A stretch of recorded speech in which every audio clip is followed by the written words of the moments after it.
हरे कृष्णा कृष्ण कृष्णा हरे हरे, हरे राम राम राम हरे हरे, हरे कृष्णा कृष्ण कृष्णा हरे हरे, हरे राम राम राम हरे हरे, हरे कृष्णा कृष्ण कृष्णा हरे हरे, हरे राम राम राम हरे हरे, हरे कृष्णा कृष्ण कृष्णा हरे हरे, हरे राम राम राम हरे हरे, हरे कृष्णा कृष्ण कृष्ण हरे हरे, हरे राम राम राम हरे हरे, हरे कृष्णा कृष्ण कृष्ण हरे हरे, हरे राम राम राम हरे हरे, हरे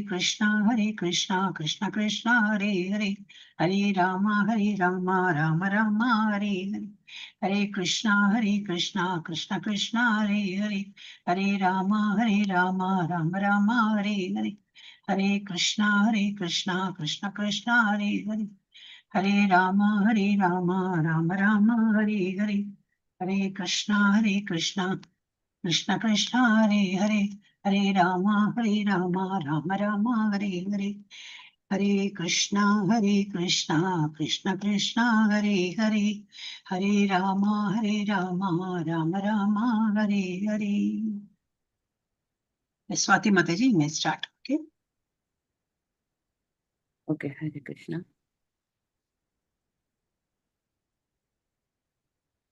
Hare Krishna everyone. Happy Ekadashi to all. Sri Sri Radha Govind Temple ISKCON Mangaluru welcomes you all on this Ekadashi Bhagavad Gita 700 Shloka recitation.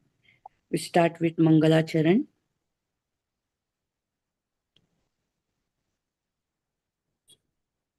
Om Adnyana Hare Krishna. All Timirandhasya. glories to Mataji. You can all glories to disciplic succession. You may start with that. Yeah. Okay. All glories to disciplic succession. Founder Acharya is Divine Grace A.C. Bhakti Vedanta Swami Srila Prabhupada ki Jai.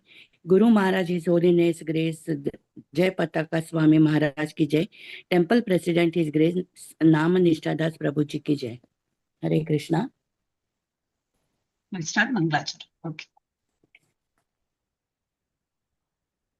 Continue, Mataji.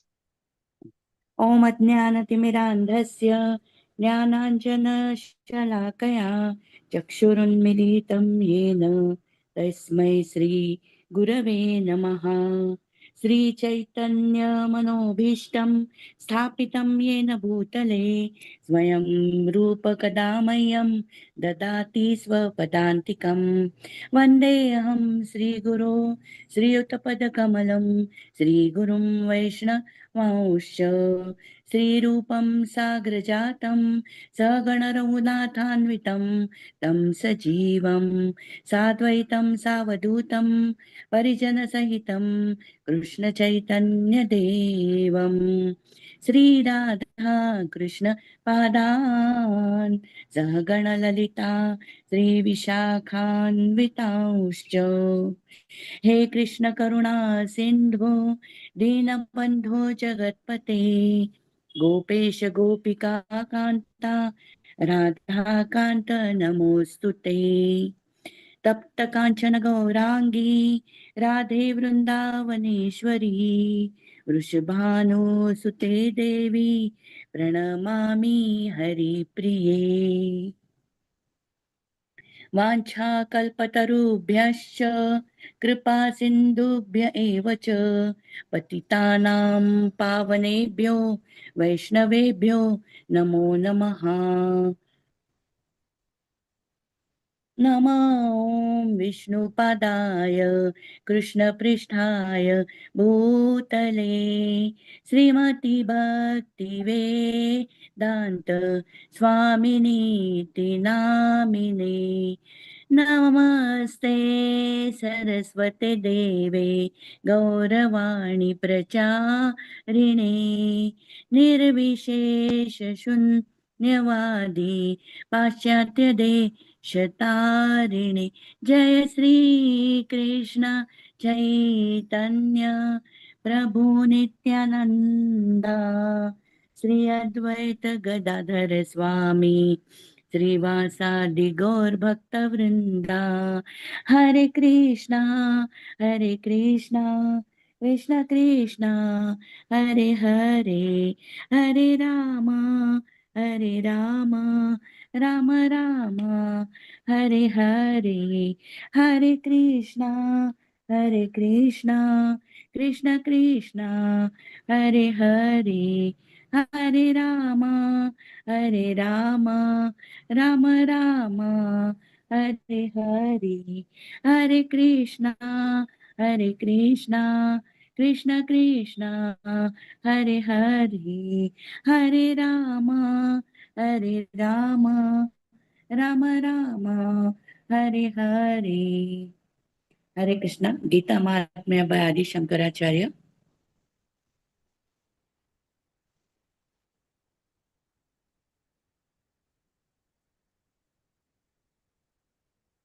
Text 1। गीता शास्त्रमिदं पुण्यं य पठेत् प्रयतः पुमान् विष्णोः पदम् अवाप्नोति भयशोकादिवर्जितः। One who with a regulated mind recites with devotion this Bhagavad Gita scripture, which is the bestower of all virtue, will attain to a holy abode, such as Vaikuntha, the residence of Lord Vishnu, which is always free from the mundane qualities based on fear and lamentation. Hare Krishna.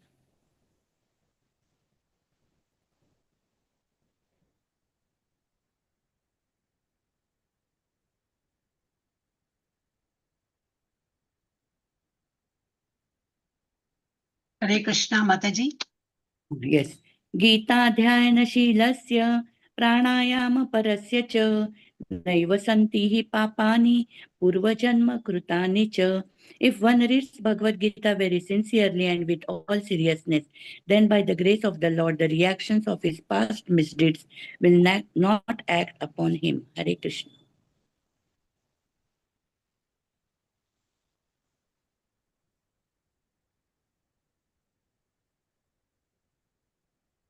Hare Krishna. Text 3.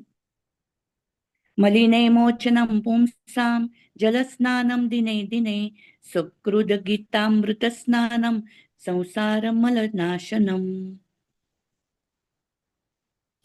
One may cleanse himself daily by taking a bath in water, but if one takes a bath even once in the sacred Ganges water of Bhagavad Gita, for him the dirt of material life is altogether vanquished. Hare Krishna.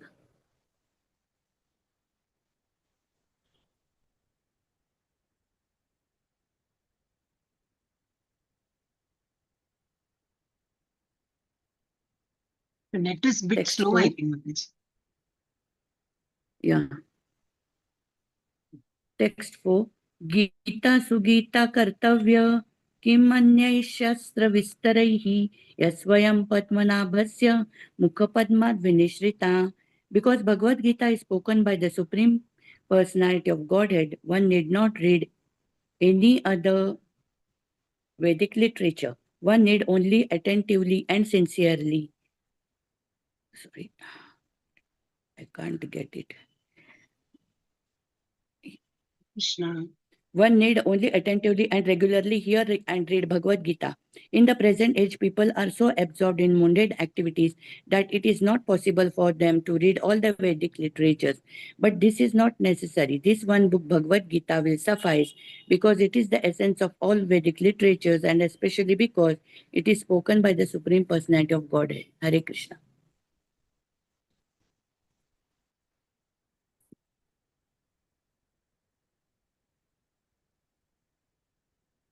Text 5. Bharatamrita sarvasvam Vishnurvaktrad Vinishritam Gita Gangodakam Pitva Punarjanma na Vidyate. By drinking the Ganges water of the Gita, the divine quintessence of the Mahabharata, emanating from the holy lotus mouth of Lord Vishnu, one will never take rebirth in the material world again.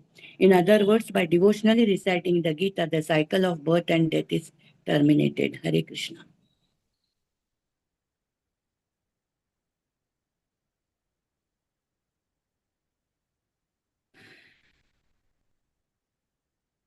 Text 6.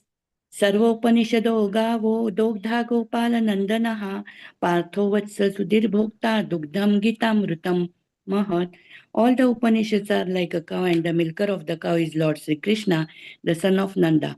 Arjuna is the calf, the beautiful nectar of the Gita is the milk, and the fortunate devotees of fine theistic intellect are the drinkers and enjoyers of that milk. Hare Krishna.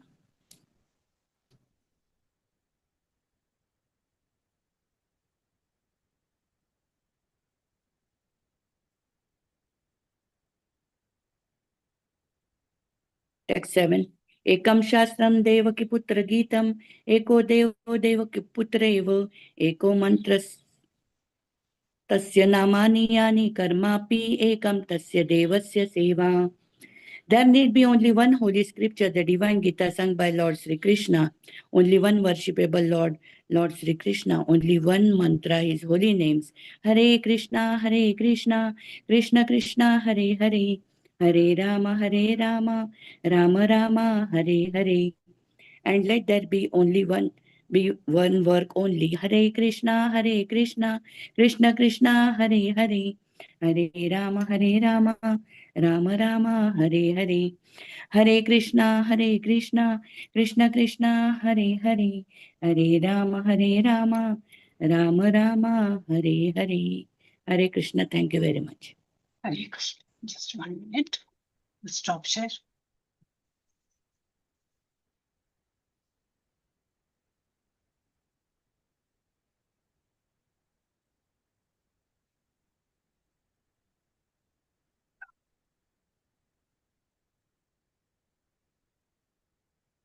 Hare Krishna Mataji. Yes, Mata. Just 1 moment, Mataji. हरे कृष्णा माता जी. हरे कृष्णा. हरे कृष्ण माता जी. धन्यवाद प्रणाम. Hare Krishna. सब थोड़ा माता जी. भी रहना. सादर प्रणाम. Hare Krishna. I'll just mute everyone. Hare Krishna.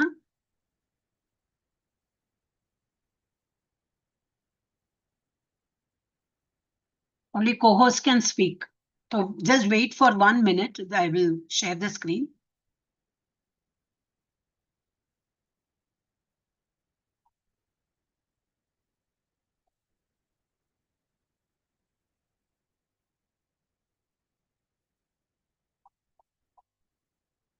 Yeah, chapter 1.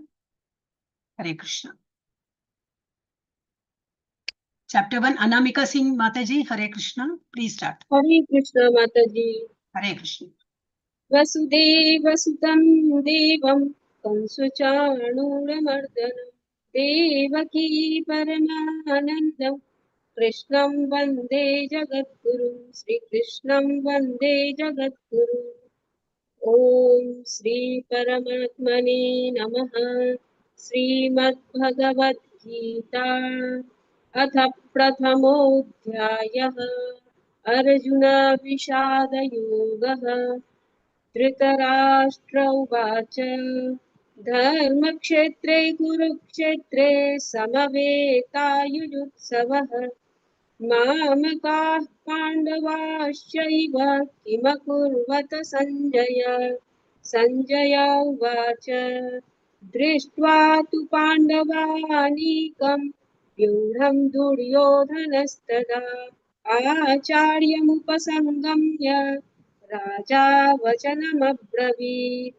पश्यैतां पाण्डुपुत्राणाम् आचार्यमहतीं च मूम् व्यूढां द्रुपदपुत्रेण तव शिष्येण धीमता.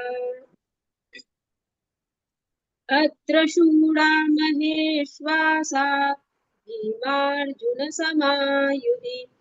युयुधानो विराटश्च द्रुपदश्च महारथः हृष्टकेतुश्चिकीतानः काशीराजश्च वीर्यवान् पुरुजित् कुन्तिभोजश्च शैब्यश्च नरपुङ्गवः युधामन्युश्च विक्रान्त उत्तमौजाश्च वीर्यवान् सौभद्रो द्रौपदेयाश्च सर्व एव महारथाः अस्माकं तु विशिष्टा ये तान्निबोध द्विजोत्तम नायका मम सैन्यस्य संज्ञार्थं तान् ब्रवीमि ते।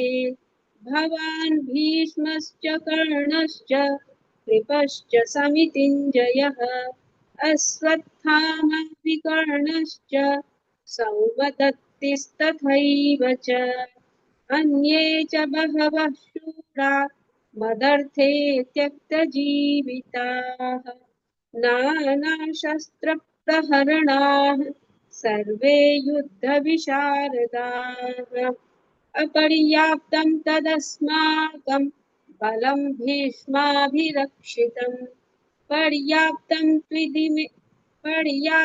त्विदमेतेषां बलं भीमाभिरक्षितम् अयनेषु च सर्वेषु यथा भागमवस्थिताः भीष्ममेवाभिरक्षन्तु भवन्तः सर्व एव हि तस्य सञ्जनयन् हर्षं कुरु वृद्धः पितामहः सिंहनादं विनद्योच्चैः शङ्खं दद्मौ प्रतापवान् ततः शङ्खाश्च भैर्यश्च प्रणवानकगोमुखाः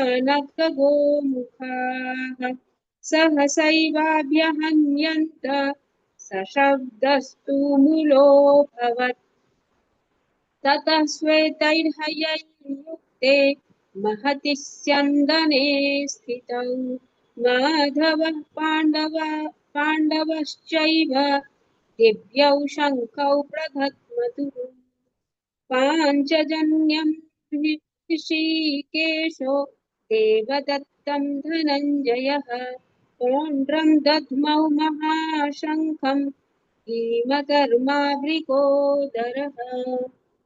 अनन्तविजयं राजा कुन्तीपुत्रो युधिष्ठिरः नकुलः सहदेवश्च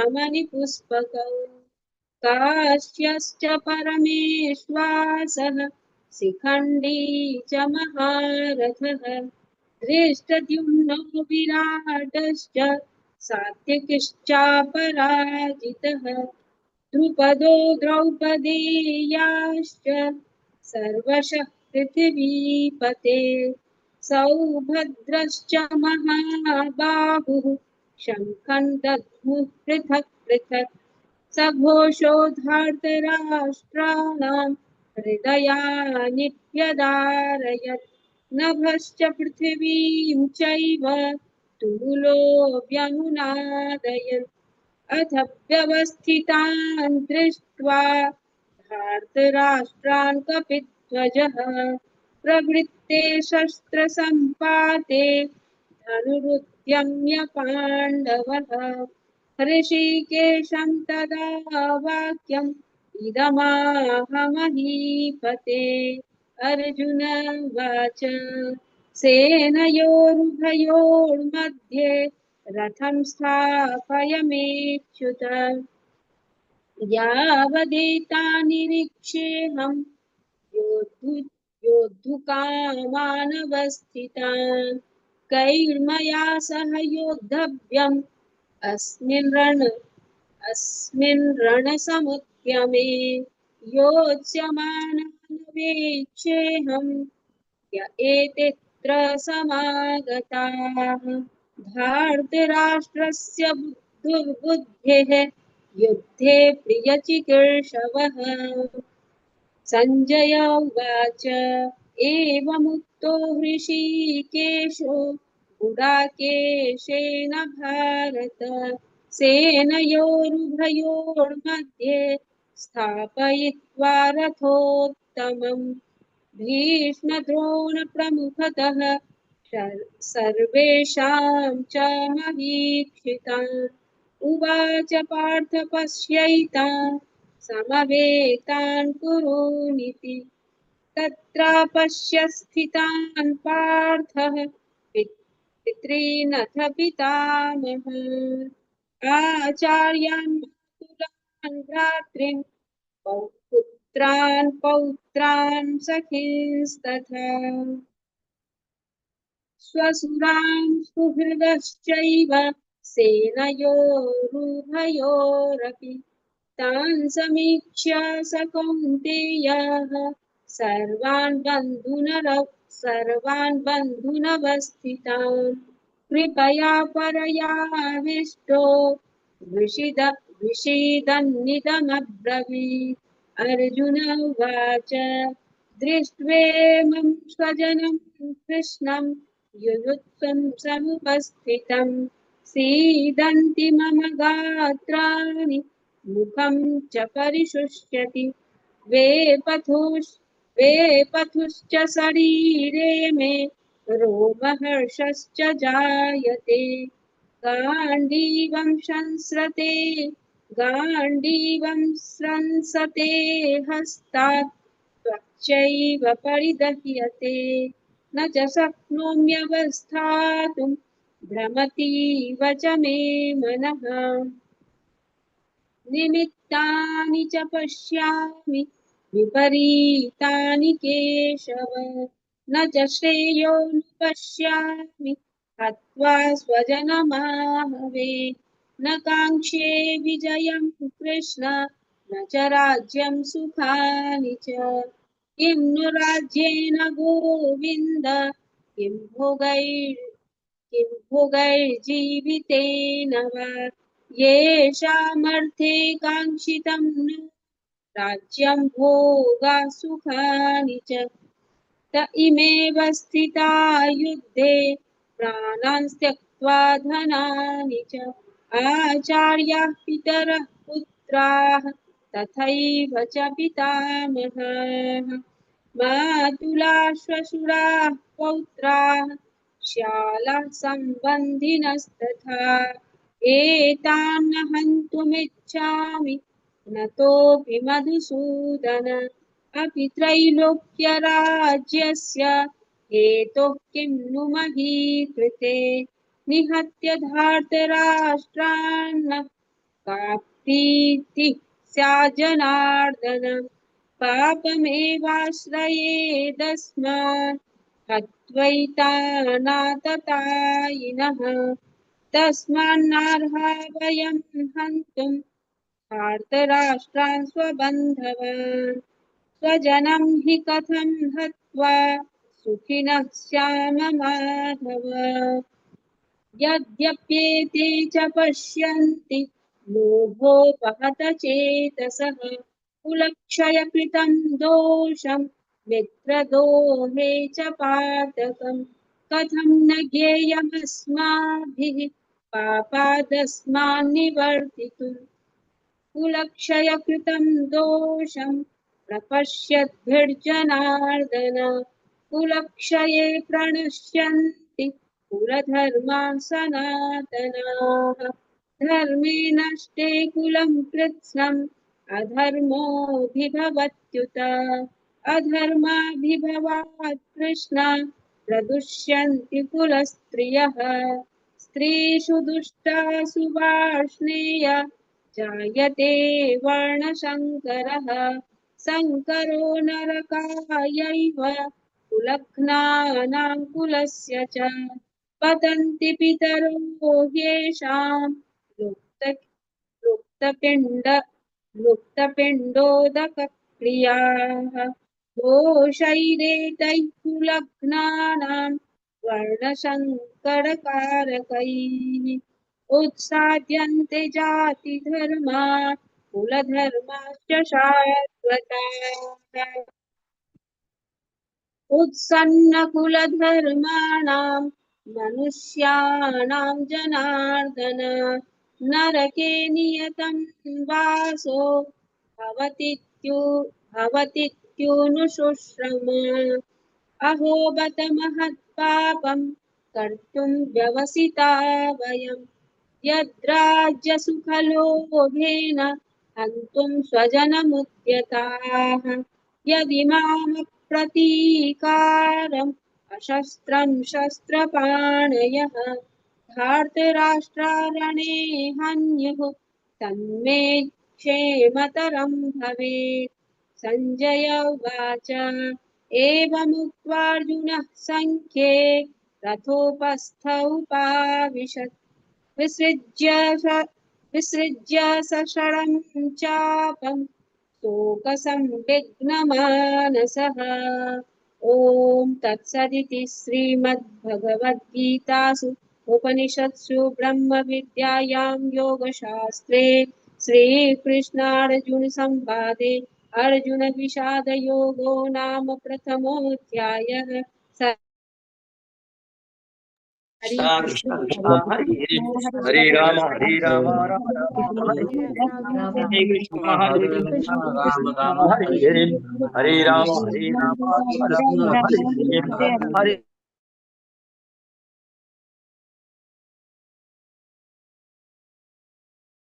स्वाती माता जी। हाँ, हरे कृष्णा। हरे कृष्ण। ओम नमो भगवते वासुदेवाय। ओम नमो भगवते वासुदेवाय। ओम नमो भगवते वासुदेवाय। ओम श्री परमात्मने नमः। द्वितीयोऽध्यायः। संजय उवाच तं तथा कृपयाविष्टम् अश्रुपूर्णाकुलेक्षणं विषिदन्तम् इदं वाक्यम् उवाच मधुसूदनः। श्रीभगवानुवाच कुतस्त्वाकश्मलम् इदम् विषमे समुपस्थितम् अनार्यजुष्टम् अस्वर्ग्यम् अकीर्तिं करम् अर्जुन। क्लैब्यं मास्म गमः पार्थ नैतत्त्वयुपपद्यते क्षुद्रं हृदय दौर्बल्यं त्यक्त्वोत्तिष्ठ परन्तप। अर्जुन उवाच कथं भीष्ममहं सङ्ख्ये द्रोणं च मधुसूदन इषुभिः प्रतियोत्स्यामि पूजारावरिसूदन।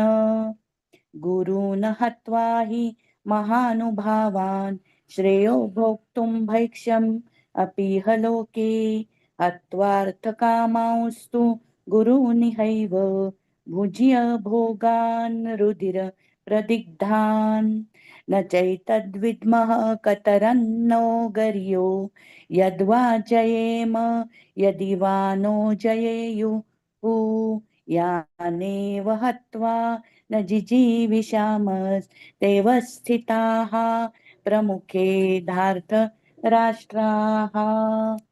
कार्पण्यदोषोपहतः स्वभावः पृच्छामि त्वां धर्मसम्मूढ चेताः यश्रेयस्यान्निश्चितं ब्रूहि तन्मे शिष्यस्तेऽहं शाधि मां त्वां प्रपन्नम्।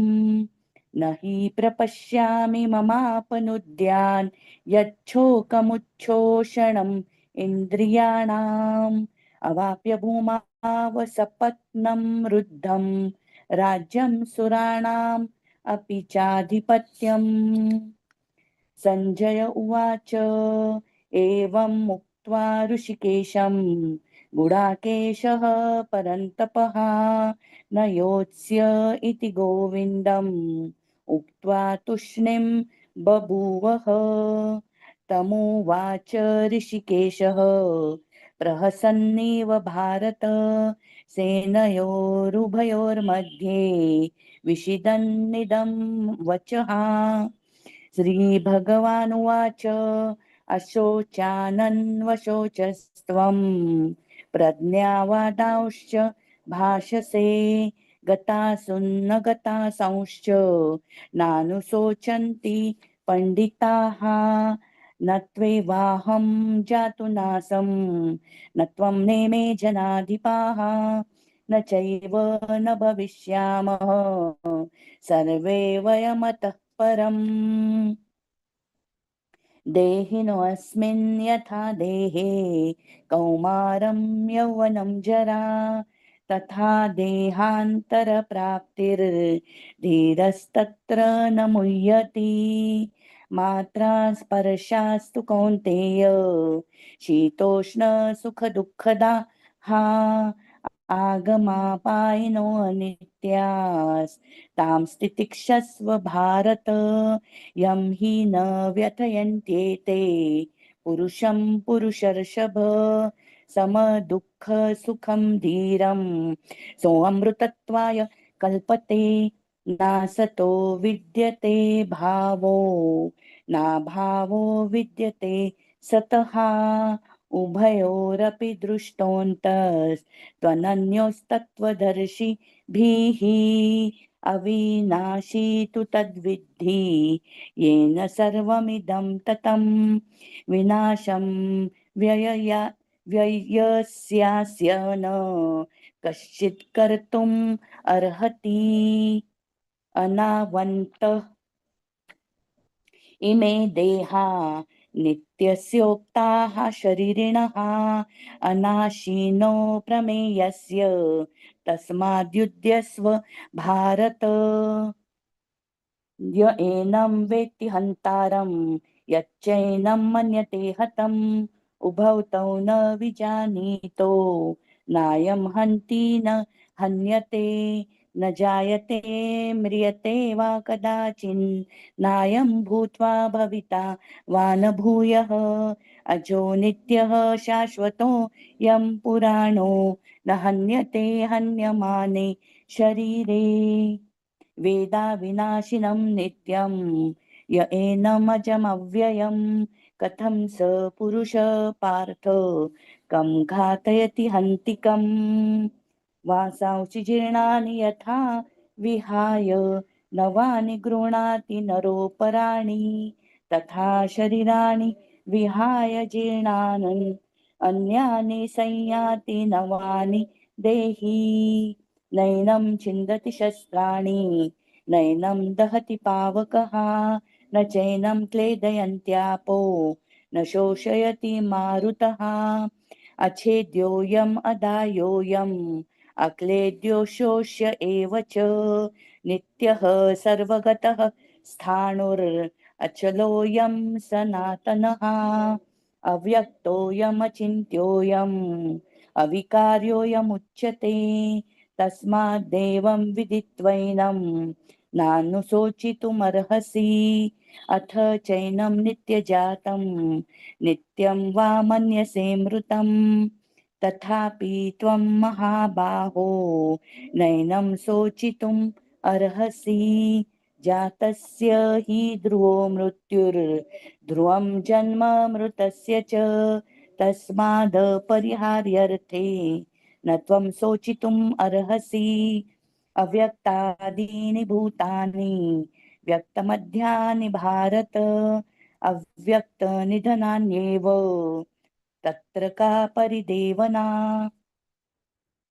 आश्चर्यवत् पश्यति कश्चिदेनम् आश्चर्यवद् वदति तथैव चान्यः आश्चर्यवच्चैनम् अन्यः शृणोति श्रुत्वाप्येनं वेद न चैव कश्चित् देहि नित्यम् अवध्योऽयं देहे सर्वस्य भारत तस्मात् सर्वाणि भूतानि न त्वं शोचितुम् अर्हसि स्वधर्मम् अपि चावेक्ष्य न विकम्पितुम् अर्हसि धर्म्याद्धियुद्धात् श्रेयोऽन्यत् क्षत्रियस्य न विद्यते यदृच्छया चोपपन्नं स्वर्गद्वारम् अपावृतम् सुखिन क्षत्रियः पार्थ लभन्ते युद्धम् ईदृशम् अथ चेत्त्वम् इमं धर्म्यं संग्रामं न करिष्यसि ततः स्वधर्मं कीर्तिं च हित्वा पापम् अवाप्स्यसि अकीर्तिं चापि भूतानि कथयिष्यन्ति ते व्ययाम् सम्भावितस्य चाकीर्तिर्मरणादतिरिच्यते भयाद्रणादुपरतम् मंस्यन्ते त्वां महारथाः येषां च त्वं बहुमतो भूत्वा यास्यसि लाघवम् अवाच्यवादांश्च बहून् वदिष्यन्ति तवाहिताः निन्दन्तस्तव सामर्थ्यं तत्तो दुःखतरं नु किम् हरे कृष्ण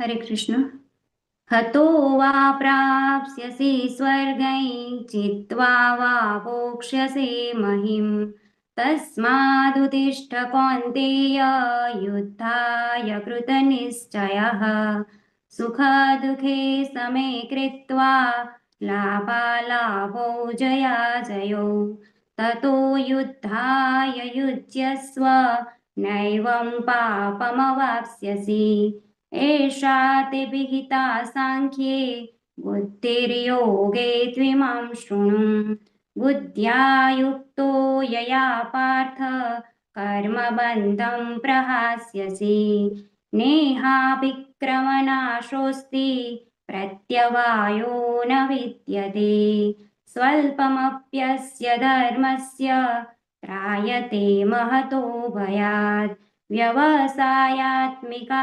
बुद्धिरेकेह कुरु नन्दन बहुशाखायनन्ताश्च बुद्धयो व्यवसायिनां यामिमां पुष्पितां वाचं प्रवदन्त्यविपश्चितः वेदवादरताः पार्थ नान्यदस्तीति वादिनः कामात्मानः स्वर्गपरा जन्मकर्मफलप्रदां क्रियाविशेषबहुलां भोगैश्वर्यगतिं प्रति भोगैश्वर्यप्रसक्तानां तया प्रहुतचेतसां व्यवसायात्मिका बुद्धिः समादो न विधीयते त्रैगुण्यविषया वेदा निस्त्रैगुण्यो भवार्जुन निर्द्वन्द्वो नित्यसत्त्वस्थो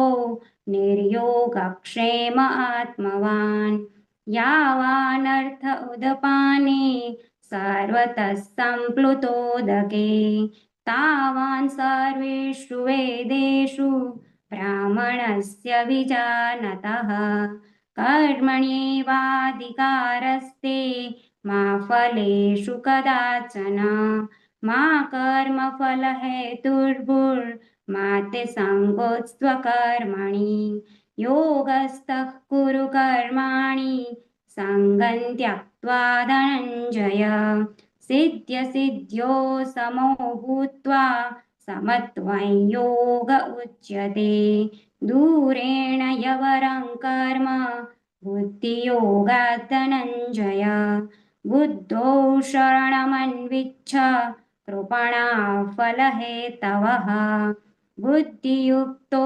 जहातीह उभे सृकुतदुष्कृते तस्माद्योगाय युज्यस्व योगः कर्मसु कौशलम् कर्मजं बुद्धियुक्ता हि फलं त्यक्त्वा मनीषिणः जन्मबन्धविनिर्मुक्ताः पदं गच्छन्त्यनामयम्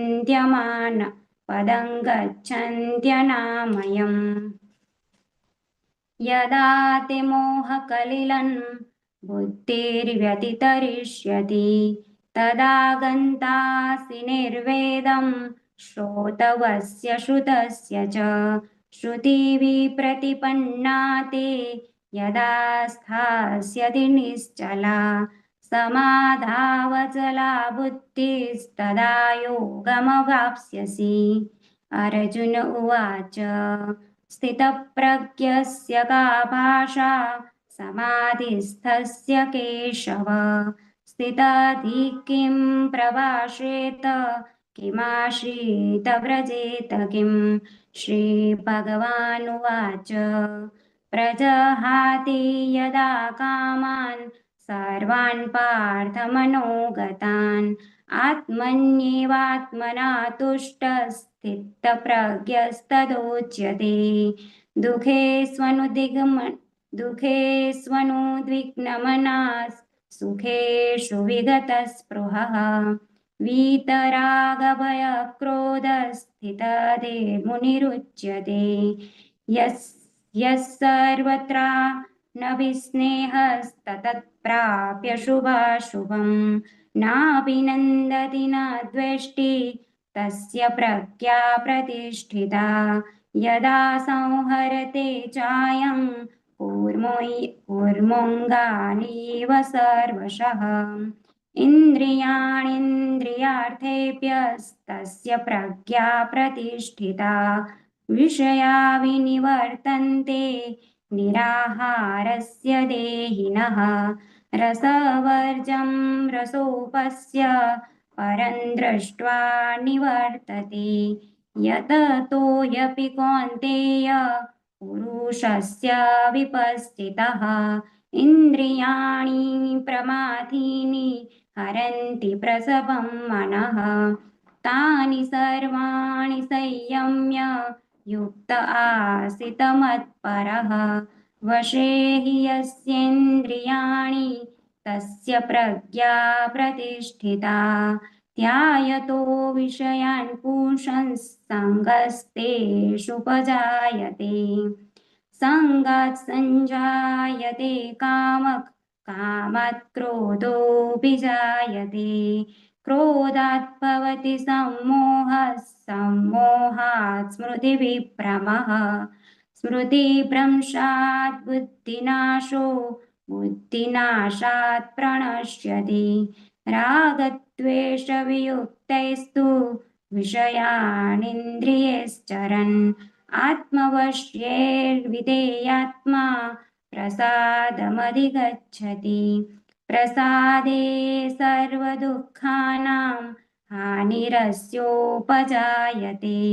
प्रसन्नचेतसो याशु बुद्धिः पर्यवतिष्ठते नास्ति बुद्धिर्युक्तस्य न चायुक्तस्य भावना न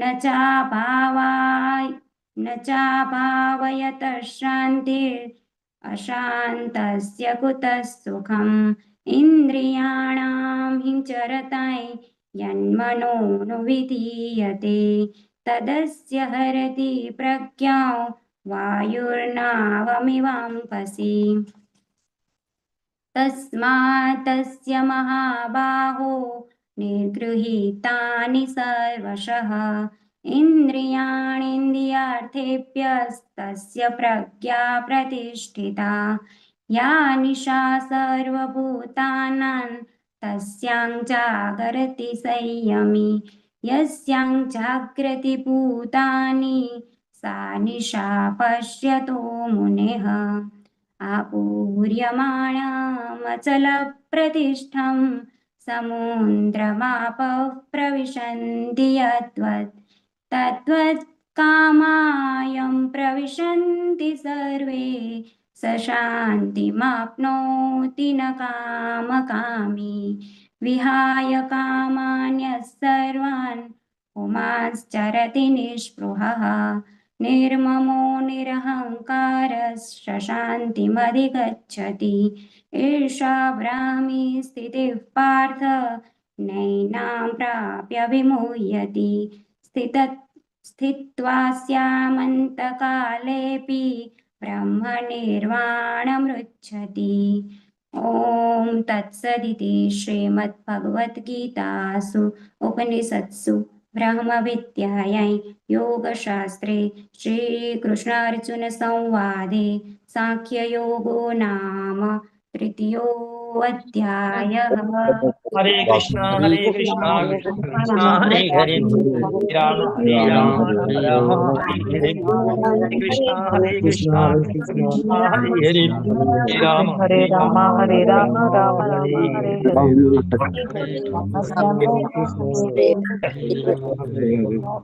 राम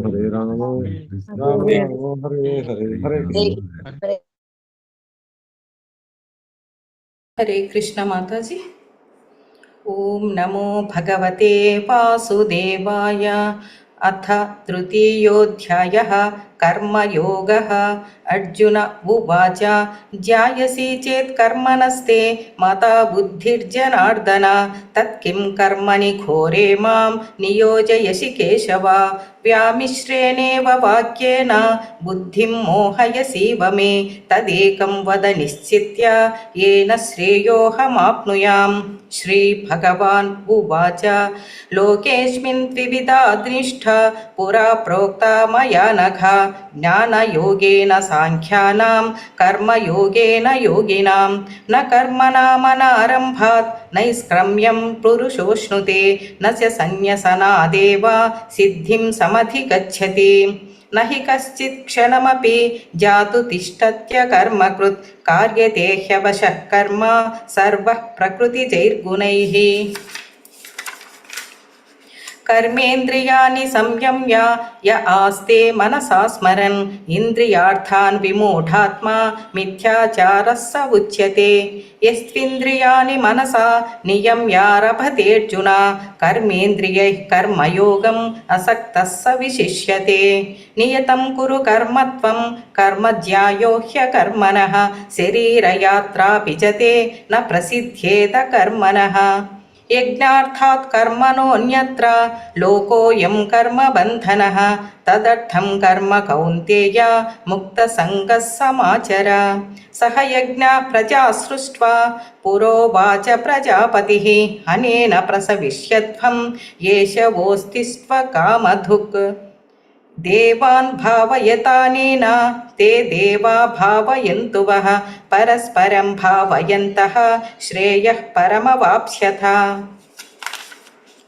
ఇష్టాన్ భోగాన్ హి వో దేవా దాస్యంతే యజ్ఞభావితాః తైర్దత్తాన ప్రదాయేభ్యో యో భుంక్తేస్తేన ఏవ సః యజ్ఞశిష్టాసినః సంతో ముచ్యంతే సర్వకిల్బిషైః భుంజతే తే త్వఘం పాపా ఏ పచంత్యాత్మకారణాత్ అన్నాద్భవంతి భూతాని పర్జన్యాతన్న సంభవః యజ్ఞాద్భవతి పర్జన్యో యజ్ఞః కర్మ సముద్భవః కర్మ బ్రహ్మోద్భవం విద్ధి బ్రహ్మాక్షర సముద్భవం తస్మాత్ సర్వగతం బ్రహ్మ నిత్యం యజ్ఞే ప్రతిష్ఠితం ఏవం ప్రవర్తితం చక్రం నానువర్తయతి హయః అఘాయురింద్రియారామో మోఘం పార్థ స జీవతి యస్త్వాత్మరతిరేవ స్యాత్ ఆత్మతృప్తస్య మానవః ఆత్మన్యేవ చ సంతుష్టః తస్య కార్యం న విద్యతే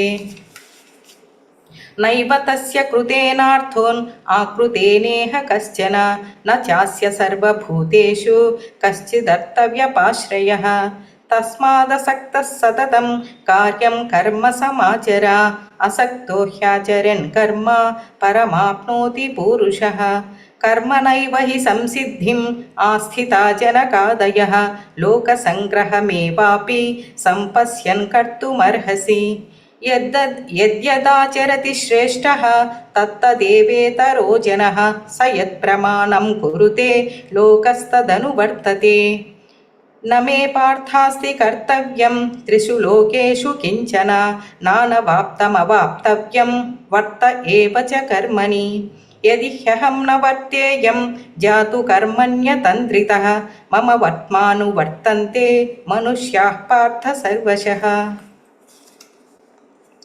ఉత్సీదేయురిమే లోకా న కుర్యాం కర్మ చేదహం శంకరస్య చ కర్తా స్యాం ఉపహన్యామి మః ప్రజాః సక్తాః కర్మణ్య విద్వాంసో యథా కుర్వంతి భారత కుర్యాద్ విద్వాంస్తథా సక్తః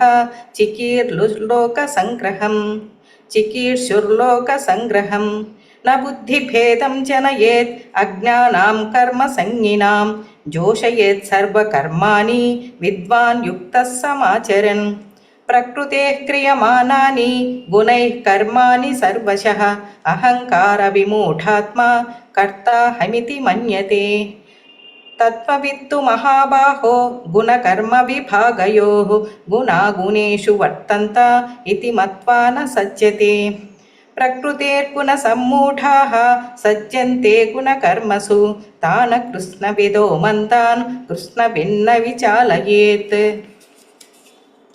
మయి సర్వాణి కర్మాణి సన్యస్యాధ్యాత్మచేతసా నిరాశీర్నిర్మమో భూత్వా యుధ్యస్వ విగతజ్వరః ఏ మే మతమిదం నిత్యం అనుతిష్ఠంతి మానవాః శ్రద్ధావంతో న సూయంతో ముచ్యంతే తేపి కర్మభిః ఏ త్వేతభ్యసూయంతో ये त्वे तदभ्यसूयन्तो नानुतिष्ठन्ति मे मतं सर्वज्ञानविमूढांस्तान् विद्धि नष्टानचेतसः सदृशं चेष्टते स्वस्याः प्रकृतेः ज्ञानवानपि प्रकृतिं यान्ति भूतानि निग्रहः किं करिष्यति इन्द्रियस्येन्द्रियस्यार्थे रागद्वेषौ व्यवस्थितौ तयोर्नवशमागच्छेत् तौ ह्यस्य परिपन्थिनौ श्रेयान् स्वधर्मो विगुणः परधर्मात् स्वनुष्ठितात् स्वधर्मे निधनं श्रेयः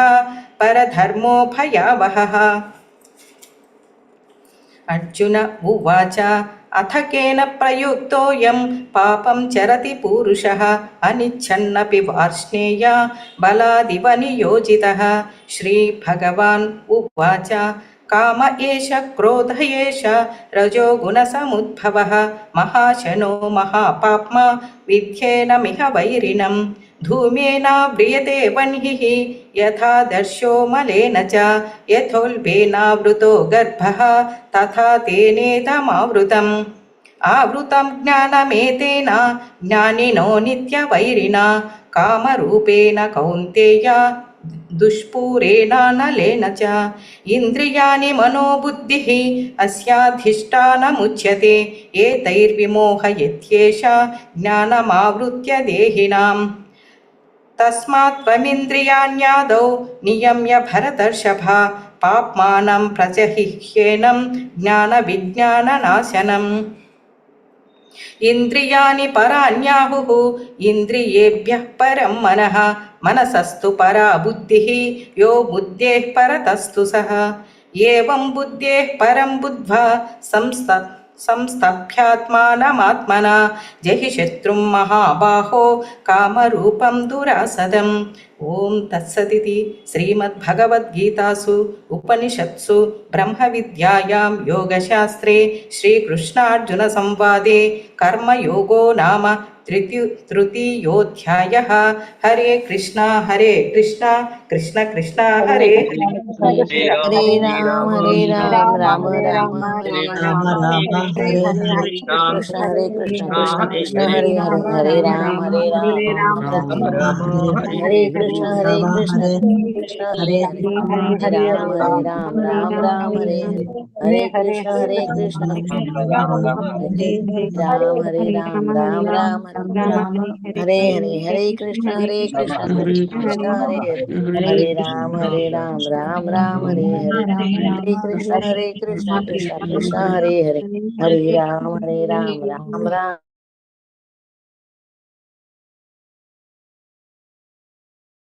हरे कृष्णा माता जी। Yes, Mataji, continue. Start, Mataji.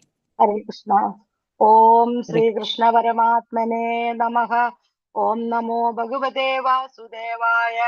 अथ चतुर्थोऽध्यायः ध्यानयोगः। श्रीभगवानुवाच इमं विवस्वते योगं प्रोक्तवानहमव्ययम् विवसान्मनवे प्राह मनुरिक्षागवे ब्रवीत् एवं परम्परा प्राप्तम् इमं राजर्षयो विदुः सकाले नेकमहदा योगो नष्टः परन्दव सैवायं मया तेद्य योगः प्रोक्तः पुरातनः भक्तोऽसि मे सखा चेति रहस्यं हेददुत्तमम् अर्जुन उवाच अपरं भवतो जन्म परं जन्म विवस्वतः कथमेतद्विजानीयाम् समादो प्रोक्तवानिति श्रीभगवानुवाच बहूनि मे विदितानि जन्मानि तव चार्जुन तान्यहं वेद सर्वाणि न त्वं वेद परन्तप अजोऽपि सन्नव्ययात्मा भूतान ईश्वरोऽपि सन् प्रकृतिं स्वामधिष्ठाय सम्भवाम्यात्ममायया यदा यदा हि धर्मस्य ग्लानिर्भवति भारत अभ्युत्थानमधर्मस्य तदात्मानं सृजाम्यहम् परित्राणाय साधूनां विनाशाय च दुष्कृतां धर्म संस्थापनार्थाय संभवामि युगे युगे जन्म कर्म च मे दिव्यम् एवं यो वेत्ति तत्त्वतः त्यक्त्वा देहं पुनर्जन्म नैति मामेति सोऽर्जुन वीतरागभय क्रोध मन्मया मामुपाश्रिताः बहवो ज्ञानतपसा भूता मद्भावमागताः ये यथा मां प्रपद्यन्ते तां सदैव भजाम्यहम् मम वर्मानुवर्तन्ते मनुष्या पार्थ सर्वशः कांक्षन्त कर्मणां सिद्धिं यजन्त इह देवताः क्षिप्रं हि मानुषे लोके सिद्धिर्भवति कर्मजा चातुर्वर्ण्यं मया सृष्टं गुणकर्म विभागशः तस्य कर्तारमभिमां विद्याकर्तारमव्ययम् तमां कर्माणि लिभन्ति तमे कर्म बले स्पृहा इति मां योऽभिजानाति कर्मभिर्न सबध्यते एवं ज्ञात्वा कृतं कर्म पूर्वैर्मुमुषुभिः कुरु कर्मैव तस्मात् त्वं पूर्वे पूर्वतरं कृतं किं कर्म किमकर्मेति कवयोऽप्यत्र मोहिताः तत्ते कर्म प्रवक्ष्यामि यज्ञाता मोक्षस्य शुभात् कर्मणो ह्यभिबोधव्यं बोधव्यं च विकर्मणः अकर्मणश्च बोधव्यं गहना कर्मणो गतिः कर्मण्य कर्म यः पश्येत् अकर्मणि च कर्म यः बुद्धिमान् मनुष्येषु संयुक्त कृष्ण कर्म कृत् यस्य सर्वे समारम्भाः कामसङ्कल्पजिताः ज्ञानाद्भुतम् त्यक्ता कर्म बलं सङ्गम् नित्यतृप्तो निराश्रयाः कर्मण्यपि नैव किञ्चित् करोति सः निराशीर्यदचित्तात्मा त्यक्त सर्व परिग्रहाः शारीरं केवलं कर्म कुर्वन्नाप्नोति किल्बिषम् यदृच्छालाभसन्तुष्टो दुःखातीतो विमत्सराः समसिद्धावसिद्धौ च कृत्वापि न निबध्यते गतसङ्गस्य मुक्तस्य ज्ञानावस्थितचेतसः यज्ञयाचरत कर्म समग्रं प्रविलीयते ब्रह्मार्पणं ब्रह्महविर् ब्रह्माग्नो ब्रह्मणाहुतं ब्रह्मैव तेन गन्तव्यं ब्रह्म कर्म समाधिना दैवमेवापरे यज्ञं योगिना परुपासते ब्रह्माज्ञावपरे यज्ञं यज्ञनैवोहजुह्यति श्रोत्रादीनिन्द्रियाण्यन्ये संयमग्नेषु जुह्यति शब्दादीन् विषयानन्य इन्द्रियाग्नेषु जुह्यति सर्वाणीन्द्रियकर्माणि प्राणकर्माणि चापरे आत्मसंयमयोगाग्नो जुह्यति ज्ञानदीपिते द्रव्ययज्ञास्तपो यज्ञ योगयज्ञास्तथा परे स्वाध्यायज्ञानयज्ञाश्च यतता संसिता वृताः अपाने जुह्यते प्राणं प्राणे पानं तदा परे प्राणापानगतिरुद्ध्वा प्राणायामपरायणाः अपरे नियताहार प्राणेषु जुह्यते सर्वेऽप्यते यज्ञविदो यज्ञस्य विदकल्मषाः यज्ञशिष्टामृता भुजो यान्ति ब्रह्मा सनातनं न्यायं लोकोऽस्य यज्ञस्य उदो कुरु सत्तमा एवं बहुविधा यज्ञ विदता ब्रह्मणो मुखे कर्मजान् विदितान् सर्वान् एवं ज्ञाता विमोक्षसे श्रेयान् द्रव्यमयात् यज्ञ ज्ञानयज्ञ परं तपः सर्वं कर्माखिलं पार्थ ज्ञाने परिसमाप्यते तद्विद्धि प्रणिपातेन परिप्रश्नेन सेवया उपदेशन्ति ते ज्ञानं ज्ञानिनः तत्त्वदर्शिनः यज्ञात्वा न पुनर्मोहम् एवं यास्यसि पाण्डव येन भूतान्यशेषेण दृश्यस्यात्मन्यतो मयि अपि चेदस्ति पापेभ्यो सर्वेभ्यो पापकृत्तमः सर्वं ज्ञानप्लवेनैव विधिनं सन्दरिष्यसि यद्दैदांसि समिद्धोऽग्ने भस्माता कुरुते अर्जुन ज्ञानाग्नि सर्वकर्माणि भस्मसात् कुरुते तदा न हि ज्ञानेन सदृशं पवित्रमिह विद्यते तल्स्वयं योगसंसिद्धः कालेनात्मनि विन्दति श्रद्धावान् लभते ज्ञानं तत्परा संयतेन्द्रियाः ज्ञानं लब्धा परां शान्तिम् अतिरेणाधिगच्छति अज्ञश्च श्रद्धदानश्च संशयात्मा विनश्यति नायं लोकोऽस्ति न परो न सुखं संशयात्मनः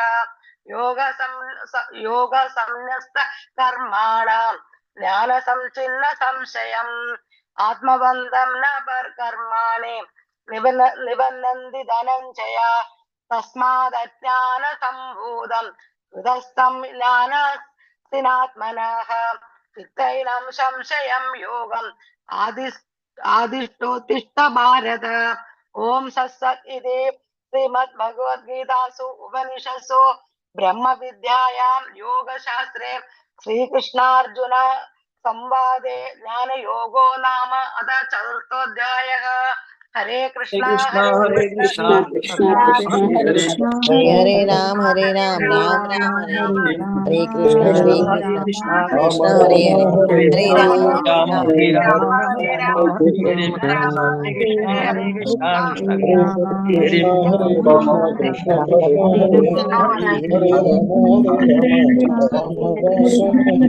हरे हरे हरे राम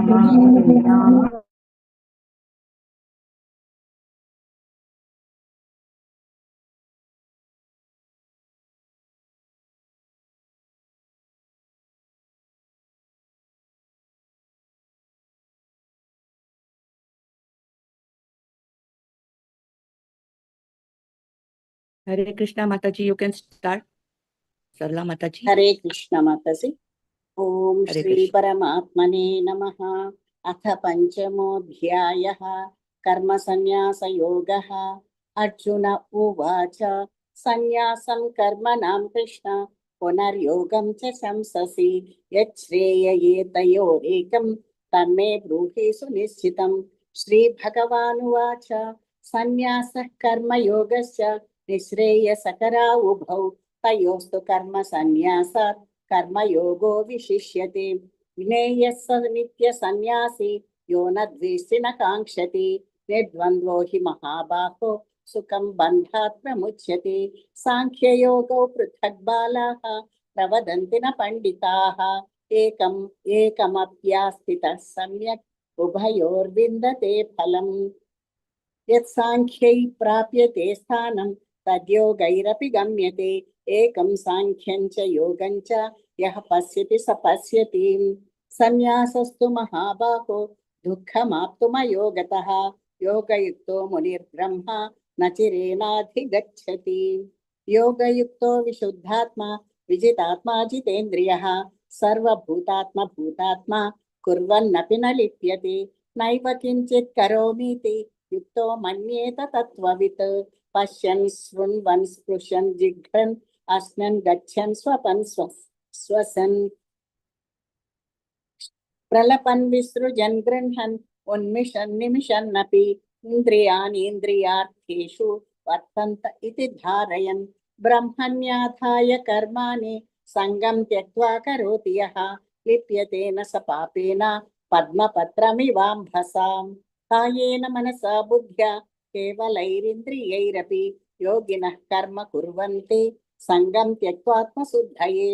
युक्तः कर्मफलं त्यक्त्वा शान्तिमाप्नोति नैष्ठिकीम्। अयुक्तः कामकारेण फले सक्तो निबध्यते। सर्वकर्माणि मनसा सन्न्यस्यास्ते सुखं वसि नवद्वारे पुरे देहि नैव कुर्वन्न कारयन्। न कर्तृत्वं न कर्माणि लोकस्य सृजति प्रभुः न कर्मफल संयोगं स्वभावस्तु प्रवर्तते। नादत्ते कस्यचित् पापं न चैव सुकृतं विभुः अज्ञानेनावृतं ज्ञानं तेन मुह्यन्ति जन्तवः। ज्ञाने तु तदज्ञानं येषां नासितमात्मनः तेषामादित्यवत् ज्ञानं प्रकाशयति तत्परं तद्बुद्धयतस्तदात्मानः तन्निष्ठास्तत्परायणाः गच्छन्त्य पुनरावृत्तिं ज्ञाननिर्धूतकल्मषाः विद्याविनयसम्पन्ने ब्राह्मणे गविहस्तिनि सुनिचैव स्वपाके च पंडिताः समदर्शिनः यहैव तैर्जितः सर्गो येषां साम्ये स्थितं मनः निर्दोषं हि समं ब्रह्म तस्मात् ब्रह्मणि ते स्थिताः न प्रहृष्येत् प्रियं प्राप्य नोद्विजेत् प्राप्य च प्रियं स्थिरबुद्धिमसम्मूढो ब्रह्मविद् ब्रह्मणि स्थितः बाह्यस्पर्शेस्य सक्ताः बाह्यस्पर्शे स्वसक्तात्मा निन्दत्यात्मनि यत् सुखं स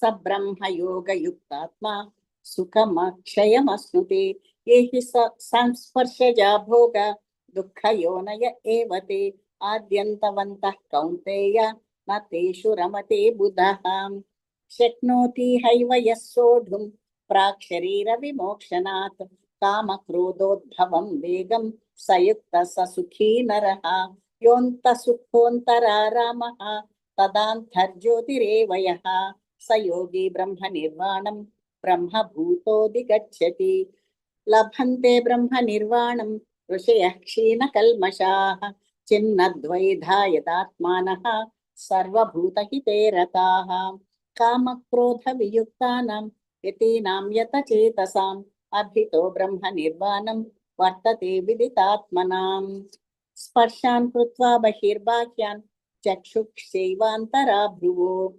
चक्षुश्चैवान्तरे भ्रुवो प्राणापानौ समौ कृत्वा नासाभ्यन्तरचारिणौ यतेन्द्रियमनोबुद्धिः मुनिर्मोक्षपरायणः विगतेश्चाभयक्रोधो यः सदा मुक्त एव सः भोक्तारं यज्ञतपसां सर्वलोकमहेश्वरं सुहृदं सर्वभूतानां ज्ञात्वा मां शान्तिमृच्छति भोक्तारं यज्ञतपसां सर्वलोकमहेश्वरं सुहृदं सर्वभूतानां ज्ञात्वा मां शान्तिमृच्छति ओम तत्सदिति श्रीमद्भगवद्गीतासु उपनिषत्सु ब्रह्मविद्यायां योगशास्त्रे श्रीकृष्णार्जुन संवादे कर्मसन्न्यासयोगो नाम पंचमोऽध्यायः हरे कृष्णा कृष्णा कृष्णा हरे हरे हरे राम राम राम हरे हरे हरे कृष्णा कृष्णा कृष्णा हरे हरे राम राम राम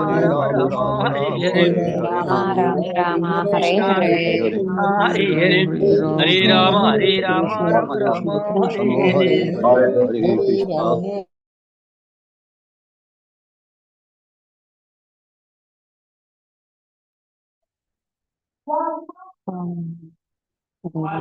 श्रीकृष्ण परमात्मने नमः। अतः षष्ठमोऽध्यायः। हरे कृष्ण श्रीदीपा माताजी। हरे कृष्ण माताजी। अथ यस माताजी। हरे कृष्ण। श्रीकृष्ण परमात्मने नमः। अथ षष्ठोऽध्यायः ध्यानयोगः। श्रीभगवानुवाच अनाश्रितः कर्मफलं कार्यं कर्म करोति यः स सन्न्यासी च योगी च न निरग्निर्न चाक्रियः। यं सन्न्यासमिति प्राहुः योगं तं विद्धि पाण्डव न ह्यसन्न्यस्तः संकल्पो योगी भवति कश्चन आरुरुक्षोर्मुनेर्योगं कर्मकारणमुच्यते योगारूढस्य तस्यैव शमः कारणमुच्यते यदा हिनेन्द्रियार्थेषु न कर्मस्वनुसज्जते सर्वसङ्कल्पसन्न्यासी योगारूढस्तदोच्यते उद्धरेदात्मनात्मानं नात्मानमवसादयेत् आत्मैव ह्यात्मनो बन्धुः आत्मैव रिपुरात्मनः बन्धुरात्मात्मनस्तस्य येनात्मैवात्मना जितः अनात्मनस्तु शत्रुत्वे वर्तेत् तात्मैव शत्रुवत् जितात्मनः प्रशान्तस्य परमात्मा समाहितः शीतोष्णसुखदुःखेषु तथा मानापमानयोः ज्ञानविज्ञानतृप्तात्मा कूटस्थो विजितेन्द्रियः युक्त इत्युच्यते योगी समलोष्टास्मकाञ्चनः सुहृन्मित्रारुदासीना मध्यस्त्वद्वेष्य बन्धुषु साधुष्वपि च पापेषु समबुद्धिर्विशिष्यते योगी युञ्जीत सततम् आत्मानं रहसि स्थितः एकाकीयत चित्तात्मा निरासीरपरिग्रहः शुचौ देशे प्रतिष्ठाप्य स्थिरमानसमात्मनः नात्युच्छ्रितं नातिनीचं शैलाजिनकुशोत्तरं तत्रैकाग्रं मनः कृत्वा यतचित्तेन्द्रियक्रियः उपविश्यासने युञ्जात् योगमात्मविशुद्धये समं कायशिरोग्रीवं धारयन्नचलं स्थिरः सम्प्रेक्ष्य नासिकाग्रं स्वं दिशश्चानवलोकयन्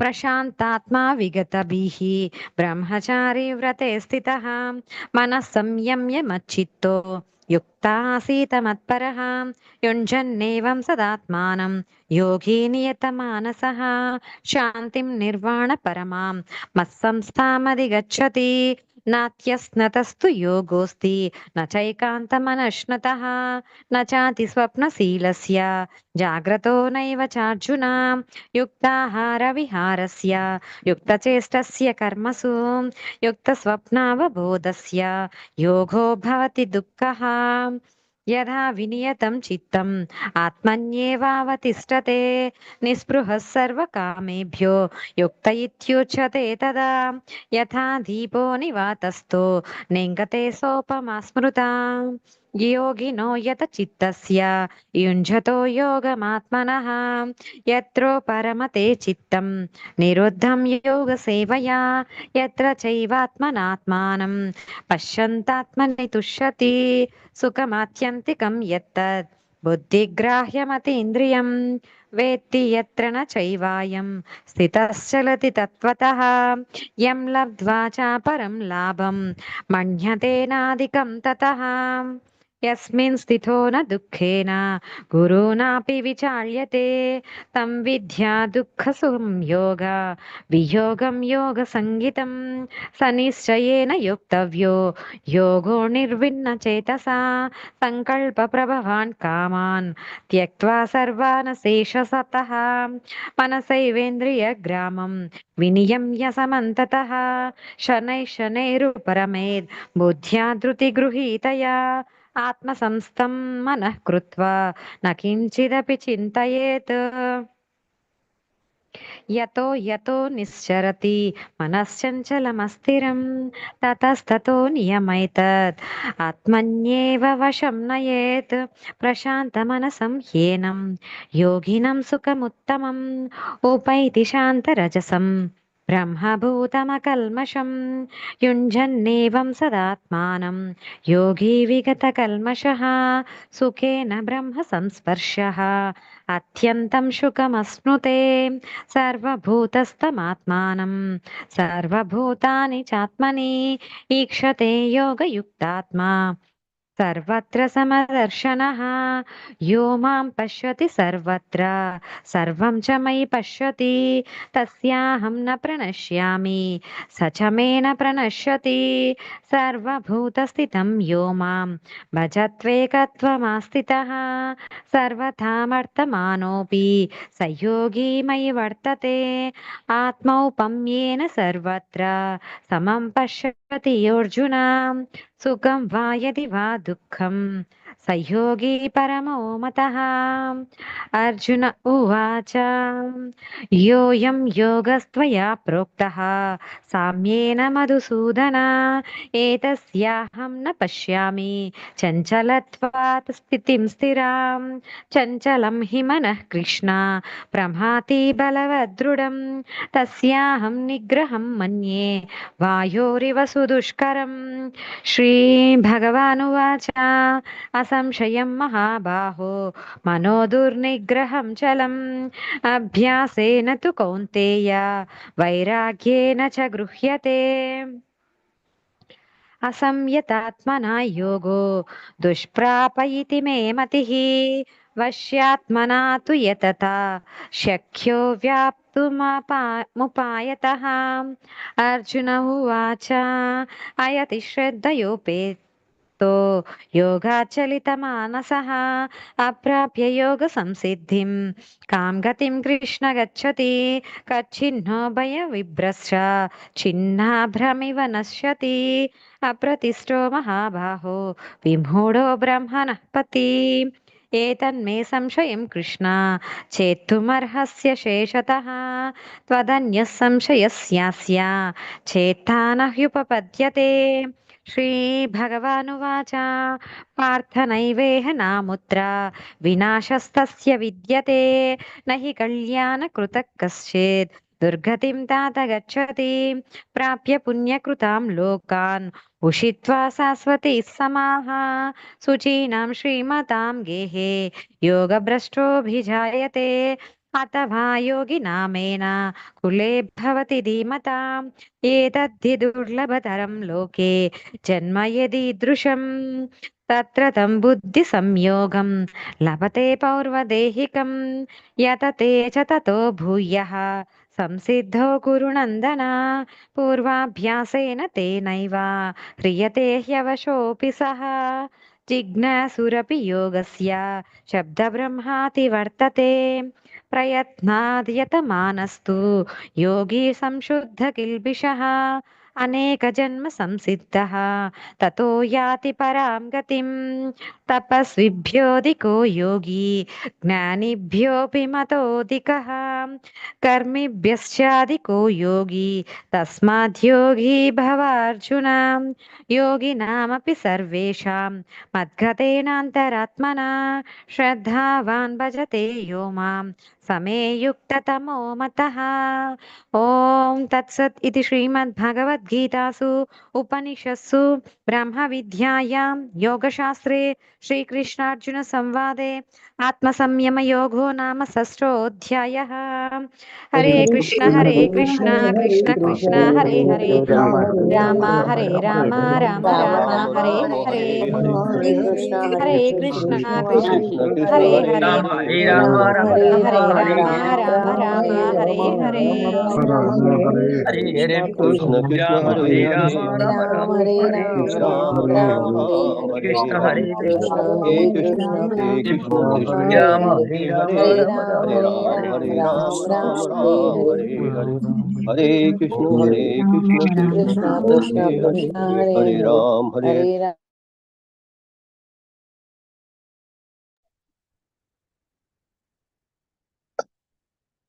Nagaveni Mataji, Hare Krishna.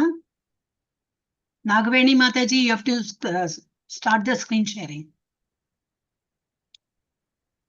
Hare Krishna. हरे कृष्णा बताइए। Yes, Prabhuji. ओम श्री परमात्मने नमः। श्रीमद् भगवद गीता अथ सप्तमोऽध्यायः।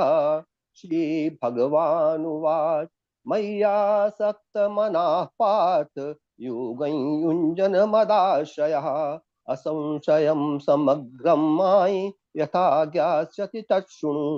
ज्ञानन्तेऽहं सविज्ञानम् इदं वक्ष्याम्यशेषतः यज्ञात्वा नेह भूयोऽन्यज् ज्ञातव्यमवशिष्यते।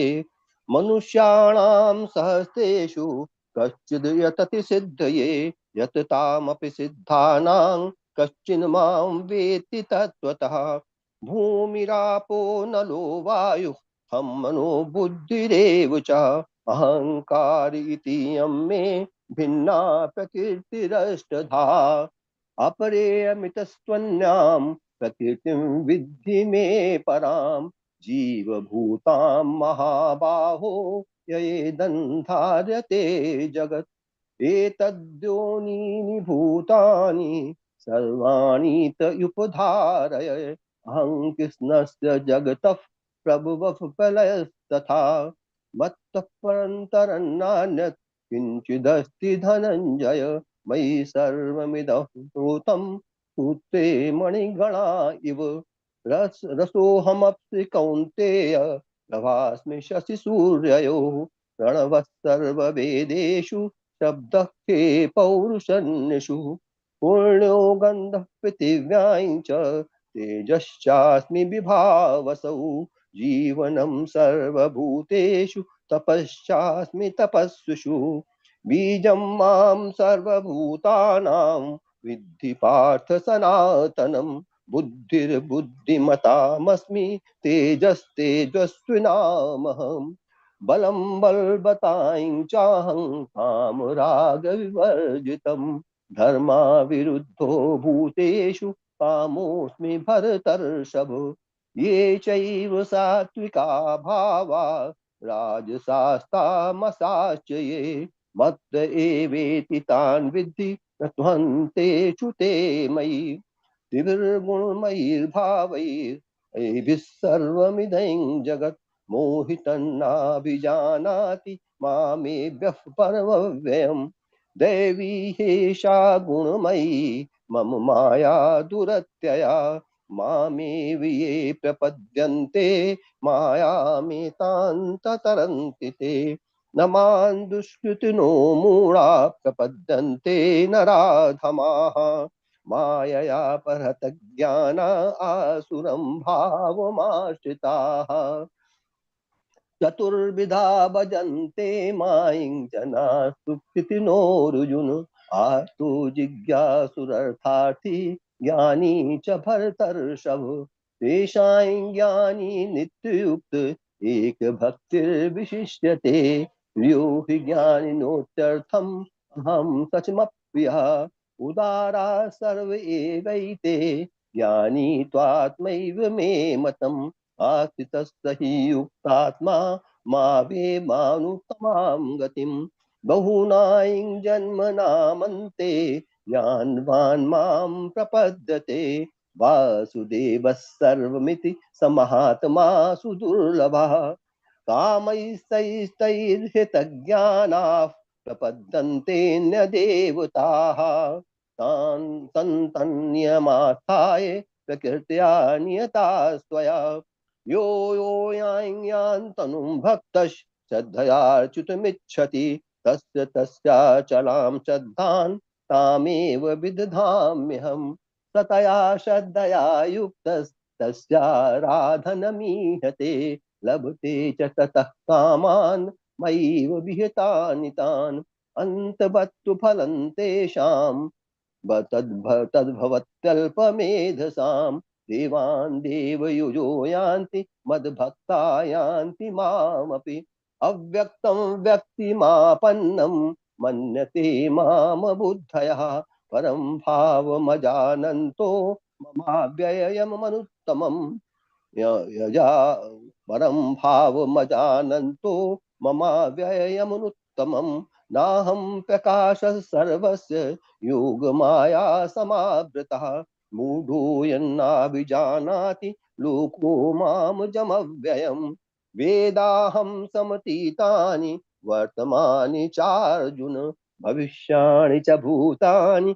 मां तु वेद न कश्चन इच्छा द्वेष समुत्थेन द्वन्द्वमोहेन भारत सर्वभूतानि सम्मोहं सर्गे यान्ति परन्तप येषां त्वन्तगतं पापै जनानां पूर्णकर्मणां ते द्वन्द्वमोहनिर्मुक्ता भजन्ते मां दृढव्रताः जरामरणमोक्षाय मामाश्रित्य यतन्ति ये ते ब्रह्म तद्विदुः कृत्स्नम् अध्यात्मं कर्म चाखिलम् साधिभूतादिदैवं मां साधियज्ञै च ये विदुः प्रयाणकालेऽपि च मां ते विदुर्युक्तचेतसः ॐ तत्सदिति श्रीमद्भगवद्गीतासु उपनिषत्सु ब्रह्मविद्यायां योगशास्त्रे श्रीकृष्णार्जुनसंवादे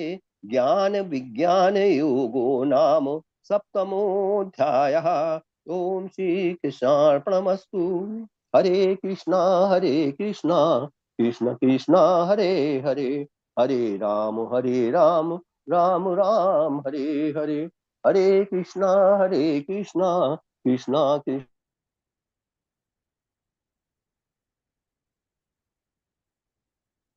हरे कृष्णा हरे हरे हरे राम राम राम हरे हरे हरे कृष्णा कृष्णा हरे हरे हरे राम हरे राम राम राम हरे हरे हरे कृष्णा कृष्णा हरे राम हरे राम हरे कृष्णा कृष्णा कृष्णा हरे हरे हरे राम राम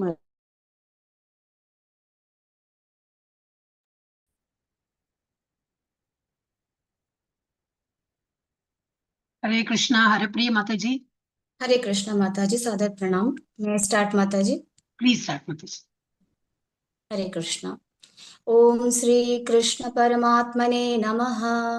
अथ अष्टमो अध्यायः अक्षर ब्रह्म योगः। अर्जुन उवाच किं तद् ब्रह्म किम् अध्यात्मं किं कर्म पुरुषोत्तम अधिभूतं च किं प्रोक्तम् अधिदैवं किमुच्यते अधियज्ञः कथं कोत्र देहेऽस्मिन् मधुसूदन प्रयाणकाले च कथं येयोऽसि नियतात्मभिः। श्रीभगवानुवाच अक्षरं ब्रह्म परमं स्वभावोऽध्यात्ममुच्यते भूतभावद्भवकरो विसर्गकर्मसङ्गितः अधिभूतं क्षरो भावः पुरुषश्चाधिदैवतम् अधियज्ञोऽहमेवात्र देहे देहभृताम्बर अन्तकाले च मामेव स्मरन् मुक्त्वा कलेवरं यः प्रयाति समद्भावं याति नास्त्यत्र संशयः यं यं वापि स्मरन् भावं त्यजन्त्यन्ते कलेवरं तं तमेवेति कौन्तेय सदा तद्भावभावितः तस्मात् सर्वेषु कालेषु मामनुस्मरयुध्य च मय्यार्पितमनो बुद्धिर्मामेवस्य संशयः अभ्यासयोगयुक्तेन चेतसा नान्यगामिना परमं पुरुषं दिव्यं याति पार्थानुचिन्तयन् कविं पुराणम् अनुशासितारम् अणोरणीयां समनुस्मरेद्यः सर्वस्य धातारमचिन्त्यरूपम् आदित्यवर्णं तमसः परस्तात् प्रयाणकाले मनसाचलेन भक्त्या युक्तयोगबलेन चैव भ्रुवोर्मध्ये प्राणमावेश्य सम्यक् सतः परं पुरुषम् उपेति दिव्यम् यदक्षरं वेदविदो वदन्ति विशन्ति यद्यतयो वीतरागः यदिच्छन्तो ब्रह्मचर्यं चरन्ति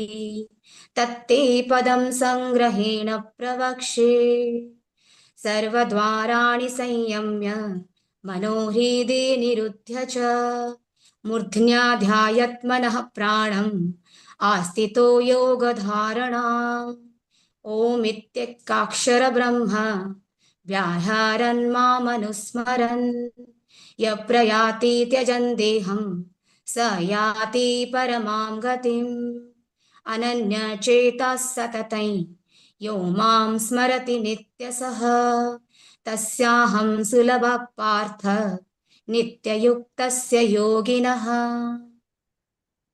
मामुपेत्य पुनर्जन्म दुःखालयम् अशाश्वतम् नाप्नुवन्ति महात्मानः संसिद्धिं परमां गतः आब्रह्म भुवनाल्लोकः पुनरावर्तिनो अर्जुन मामुपेत्य तु कौन्तेय पुनर्जन्म न विद्यते सहस्रयुगपर्यन्तम् अहर्यद्ब्रह्मणो विदुः रात्रिं युगसहस्रान्तान् ते होरात्रविदो जनः अव्यक्ताद्व्यक्तयः सर्वः प्रभवन्त्यहरागमे रात्र्यागमे प्रलीयन्ते तत्रैवाव्यक्तसंज्ञके भूतग्रामस्य एवायं भूत्वा भूत्वा प्रलीयते रात्र्यागमे वसः पार्थ प्रभवत्यहरागमे परस्तस्मातु भावोऽन्यः अव्यक्तो व्यक्तात् सनातनः यस्य सर्वेषु भूतेषु नश्यत्सु न विनश्यति अव्यक्तोऽक्षर इत्युक्तः तमाहुः परमां गतिं यं प्राप्य न निवर्तन्ते तद्धाम परमं मम पुरुषः स परः पार्थ भक्त्या लभ्यस्त्वनन्यया यस्यान्तस्थानि भूतानि येन सर्वम् इदं ततम् यत्र काले त्वनावृत्तिम् आवृत्तिं चैव योगिनः प्रयता यान्ति तं कालं वक्ष्यामि भरतर्षभ अग्निर्ज्योतिर्रहः षण्मासा उत्तरायणम् तत्र प्रयाता गच्छन्ति ब्रह्म ब्रह्मविदो जनः धूमरात्रिस्तथा कृष्णः षण्मासा दक्षिणायनम् तत्र चान्द्रमसं ज्योतिर्योगी प्राप्य निवर्तते शुक्लकृष्णे गतिहेते जगतः शाश्वते मते एकया यत्यनावृत्तिम् अन्यया वर्तते पुनः नैते श्रुति पार्थ जानन् योगी मुह्यति कश्चन तस्मात् सर्वेषु कालेषु योगयुक्तो भवार्जुन वेदेषु यज्ञेषु तपस्सु चैव दानेषु यत्पुण्यफलं प्रदिष्टम् अत्येति तत्सर्वमिदं विदित्वा योगी परं स्थानमुपेति चाद्यम् ॐ तत्सदिति श्रीमद्भगवद्गीतासु उपनिषत्सु ब्रह्मविद्याये योगशास्त्रे श्रीकृष्ण अर्जुन संवादे अक्षरब्रह्मयोग नाम अष्टमोऽध्यायः ओम श्रीकृष्णार्पणमस्तु हरे कृष्णा कृष्ण कृष्ण हरे हरे हरे राम राम राम हरे हरे हरे कृष्ण राम राम राम हरे हरे हरे कृष्णा कृष्णा हरे राम हरे राम हरे Ram Ram Ram Ram Ram Hare Hare Hare Hare Krishna Krishna Ram Ram Ram Hare Hare Hare Hare Ram Krishna Ram Ram Hare Hare Hare Hare Ram Ram Ram Hare Hare Hare Krishna Mataji. I think Rajeshwari Mataji is not there, Mataji. Shall I Yes, recite? yes, Mataji. Hare Krishna. Om Namo Bhagavate Vasudevaya. Om Shri Paramatmane Namaha. अतः परमगुह्यज्ञानयोगो नाम नवमोऽध्यायः श्रीभगवानुवाच इदं तु ते गुह्यतमं प्रवक्ष्याम्यनसूयवे ज्ञानं विज्ञानसहितं यज्ञात्वा मोक्ष्यसे अशुभात् राजविद्या राजगुह्यं पवित्रमिदमुत्तमं प्रत्यक्षावगमं धर्म्यं सुसुखं कर्तुमव्ययम् अश्रद्धधाना पुरुषा धर्मस्यास्य परन्तपा अप्राप्य मां निवर्तन्ते मृत्युसंसारवर्त्मनि मया ततमिदं सर्वं जगदव्यक्तमूर्तिना मत्स्थानि सर्वभूतानि न चाहं तेष्वस्थितः न च मत्सानि भूतानि पश्य मे योगमैश्वरं भूतभृन्न च भूतस्थो ममात्मा भूतभावनः यथाकाशस्थितो नित्यं वायुः सर्वत्र गोमहान् तथा सर्वाणि भूतानि मत्सा नित्युपधारय सर्वभूतानि कौन्तेय प्रकृतिं यान्ति मामिकाम् कल्पक्षये पुनस्तानि कल्पादौ विसृजाम्यहम् प्रकृतिं स्वामवष्टभ्य विसृजामि पुनः पुनः भूतग्राममिमं कृत्स्नम् अवशं प्रकृतेर्वशात् न च मां तानि कर्माणि निबध्नन्ति धनञ्जय उदासीनवदासीनम् असक्तं तेषु कर्मसु मयाध्यक्षेण प्रकृतिः सूयते सचराचरं हेतुनानेन कौन्तेय जगद्विपरिवर्तते अवजानन्ति मां मूढा मानुषीं तनुमाश्रितं परं भावमजानन्तु मम भूतमहेश्वरम् मोघाशामोघकर्माणो मोघज्ञानाविचेतसः राक्षसीमासुरीं चैव प्रकृतिं मोहिनीं श्रिताः महात्मानस्तु मां पादा दैवीं प्रकृतिमाश्रिताः भजन्त्यनन्यमनसो ज्ञात्वा भूतादिमव्ययम्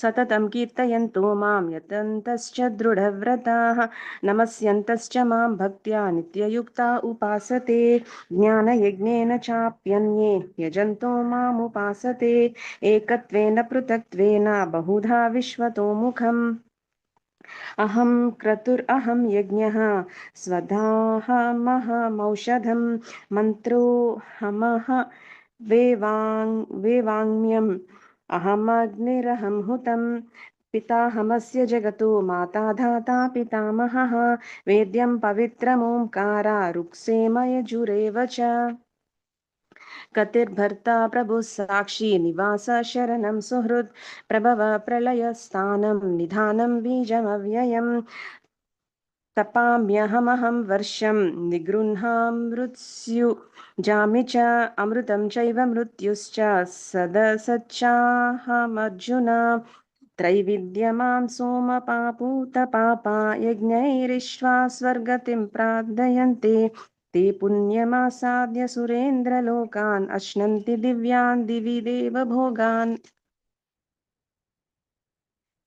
ते तं भुक्त्वा स्वर्गलोकं विशालं क्षीणे पुण्ये मर्त्यलोकं विशन्ति एवं त्रयी धर्ममनुप्रपन्ना गतागतं कामकामा लभन्ते अनन्याश्चिन्तयन्तो मां यजना पर्युपासते तेषां नित्याभियुक्तानां योगक्षेमं वहाम्यहम् येऽप्यन्यदेवता भक्ता यजन्ते श्रद्धयान्विताः तेऽपि मामेव कौन्तेय यजन्त्य विधिपूर्वकम् अहं हि सर्वयज्ञानां भुक्ता च प्रभुरेव च न तु मामभिजानन्ति तत्त्वेनातश्च्यवन्ति ते यान्ति देवव्रता देवान् पितॄन् यान्ति पितृव्रताः भूतानि यान्ति भूतेज्या यान्ति मद्याजिनोऽपि माम् पत्रं पुष्पं फलं तोयं यो मे भक्त्या प्रयच्छति तदहं भक्त्युपहृतम् अश्नामि प्रयतात्मनः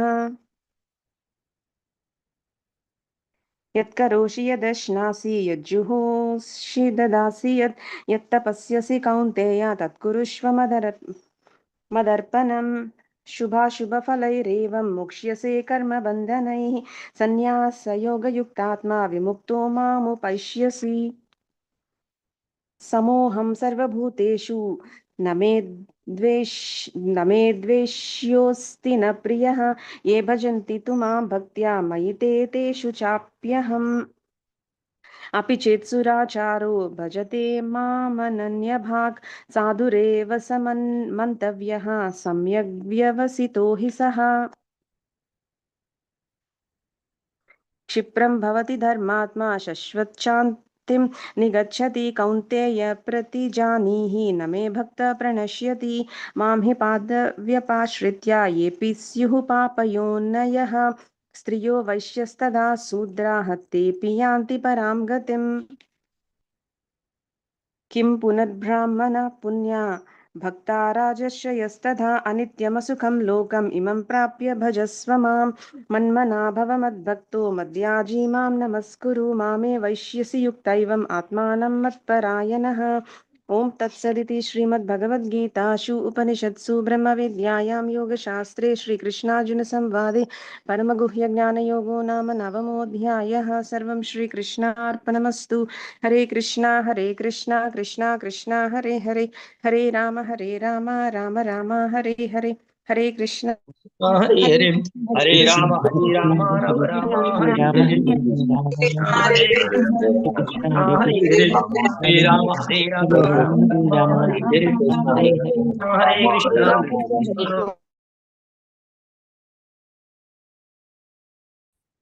हरे कृष्ण माताजी। Yes, Mataji, please take. ओम श्री परमात्मने नमः। अथ दशमोऽध्यायः विभूतियोगः। श्रीभगवानुवाच भूयैव महाबाहो शृणु मे परमं वचः यत्तेऽहं प्रीयमाणाय वक्ष्यामि हितकाम्यया। न मे विदुः सुरगणः प्रभवं न महर्षयः अहमादिर्हि देवानां महर्षीणां च सर्वशः। यो मां जमनादिं च वेत्ति लोकमहेश्वरम् असम्मूढः स समर्थ्येषु सर्वपापैः प्रमुच्यते। बुद्धिर्ज्ञानमसम्मोहः क्षमा सत्यं दमः शमः सुखं दुःखं भवो भावो भयं चाभयमेव च।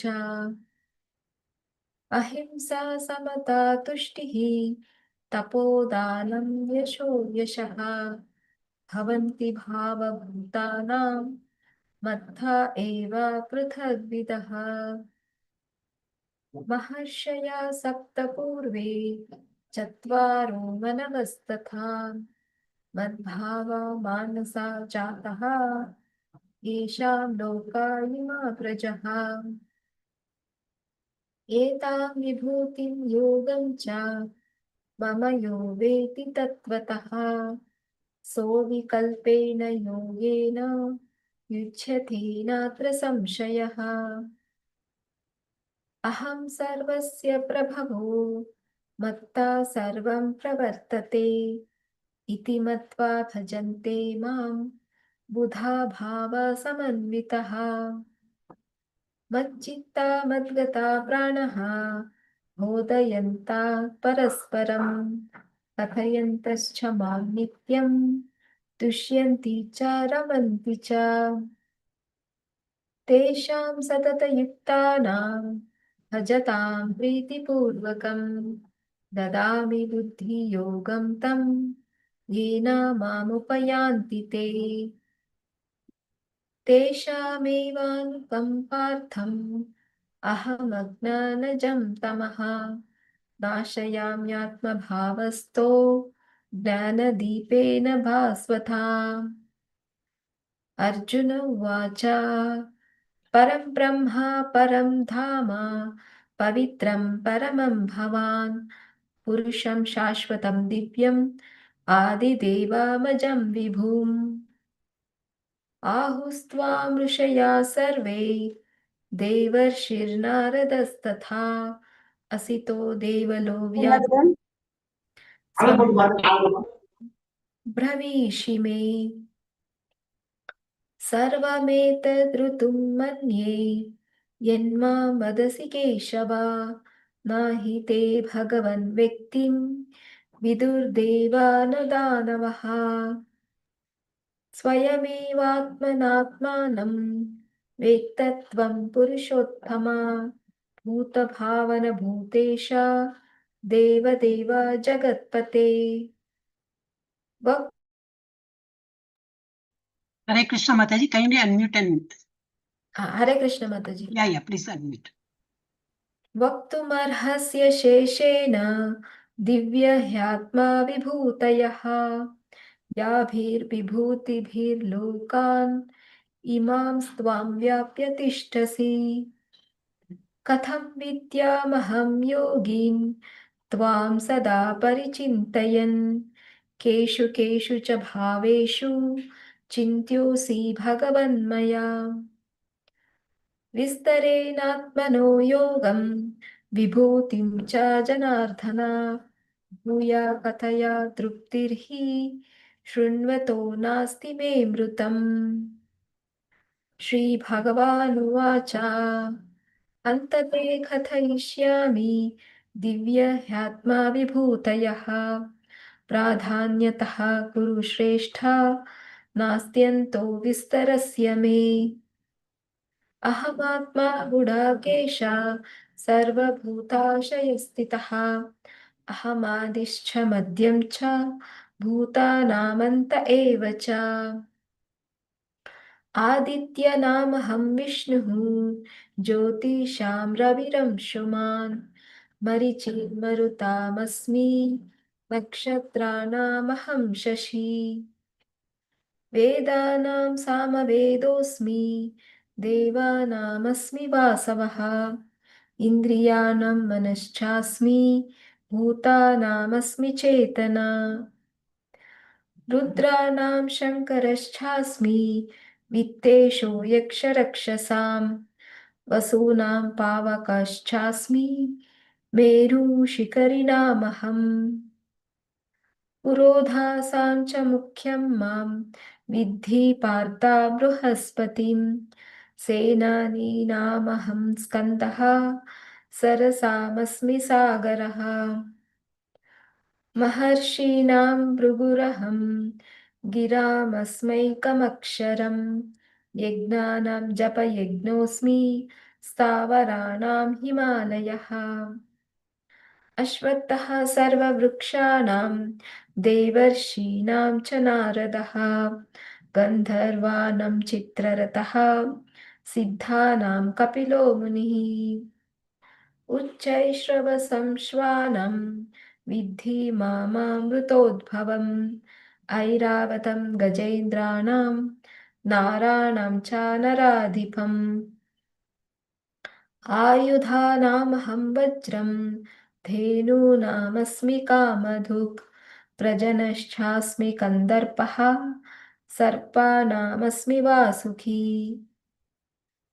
अनन्तश्चास्मि नागानां वरुणो यादसामहं पितॄणामर्यमा चास्मि यमा संयमतामहम्। प्रह्लादाश्चास्मि दैत्यानां कालाकलयतामहं मृगाणां च मृगेन्द्रोऽहं वैनतेयश्च पक्षिणाम्। पवनापवतामस्मि रामशस्त्रभृतामहं जशानां मकरश्चास्मि स्रोतसामस्मि जाह्नवी। सर्गाणामादिरन्तश्च मध्यं चैवाहमर्जुनाम् अध्यात्मविद्यानां वादा प्रवदतामहम्। अक्षराणामकरस्रोऽस्मि द्वन्द्वसामासिकस्य च अहमेवाक्षय कालो दाताहं विश्वतो मुखः। मृत्यु सर्वहरश्चाहम् उद्भवश्च भविष्यताम् कीर्तिश्रीर्वाक् च नारीणां स्मृतिर्मेधा धृतिः क्षमाम्। बृहत्सामा तथा साम्नं गायत्री छन्दसामहं मासानां मार्गशीर्षोऽहं ऋतूनां कुसुमाकरः। द्यूतं चलयतामस्मि तेजस्तेजस्विनामहं जयोऽस्मि व्यवसायोऽस्मि सत्त्वं सत्त्ववतामहम्। ऋषीणां वासुदेवोऽस्मि पाण्डवानां धनञ्जयः मुनीनामप्यहं व्यासः कवीनामुशना कविः। दण्डो दमयतामस्मि नीतिरस्मि जिगीषताम् मौनं चैवास्मि गुह्यानां ज्ञानं ज्ञानवतामहम्। यच्चापि सर्वभूतानां बीजं तदहमर्जुन न तदस्ति विना यत् स्यात् मया भूतं चराचरम्। नातोऽस्ति मम दिव्यानां विभूतीनां परन्तप एष तुद्देशता प्रोक्तो विभूतेर्विस्तरो मया।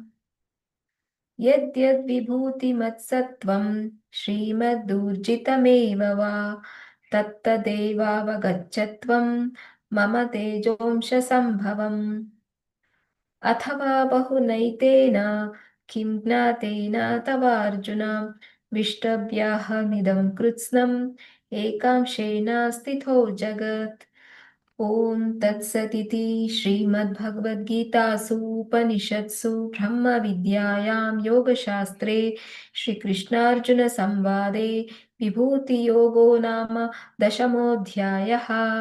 हरे कृष्णा हरे कृष्णा कृष्ण कृष्ण हरे कृष्ण कृष्ण हरे हरे हरे हरे राम कृष्ण हरे हरे हरे हरे हरे राम राम हरे हरे हरे हरे हरे हरे कृष्ण हरे राम कृष्ण कृष्ण हरे हरे हरे राम हरे हरे कृष्ण राम हरे राम कृष्ण कृष्ण कृष्ण हरे राम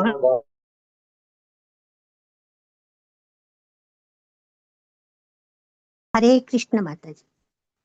हरे कृष्ण। ॐ नमो भगवते वासुदेवाय। ॐ श्री परमात्मने नमः। अथ एकादशोऽध्यायः विश्वरूपसन्दर्शनयोगः।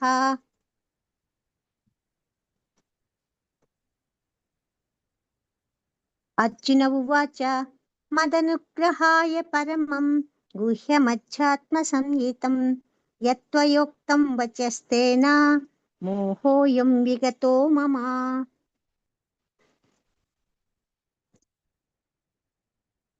भवाप्ययौ हि भूतानां श्रितौ विस्तरसो मया तत्त्वः कमलपत्राक्ष माहात्म्यमपि चाव्ययम्।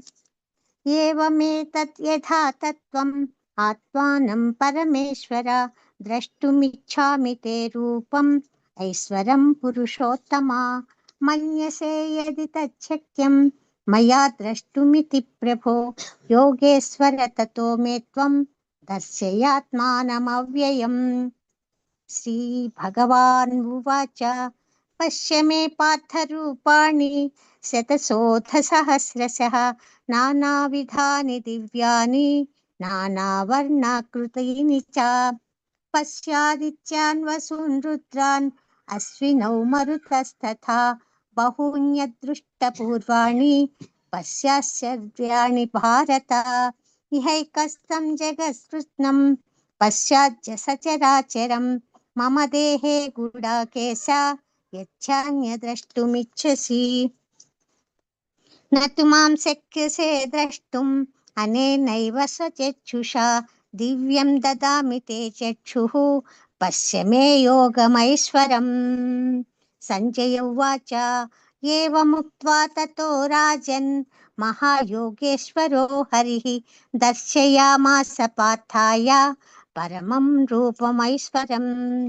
अनेकवक्त्रनयनम् अनेकाद्भुतदर्शनम् अनेकदिव्याभरणम् दिव्यानेकोद्यतायुधम् दिव्यमाल्याम्बरधरम् दिव्यगन्धानुलेपनम् सर्वाश्चर्यमयम् देवम् अनन्तम् विश्वतोमुखम्।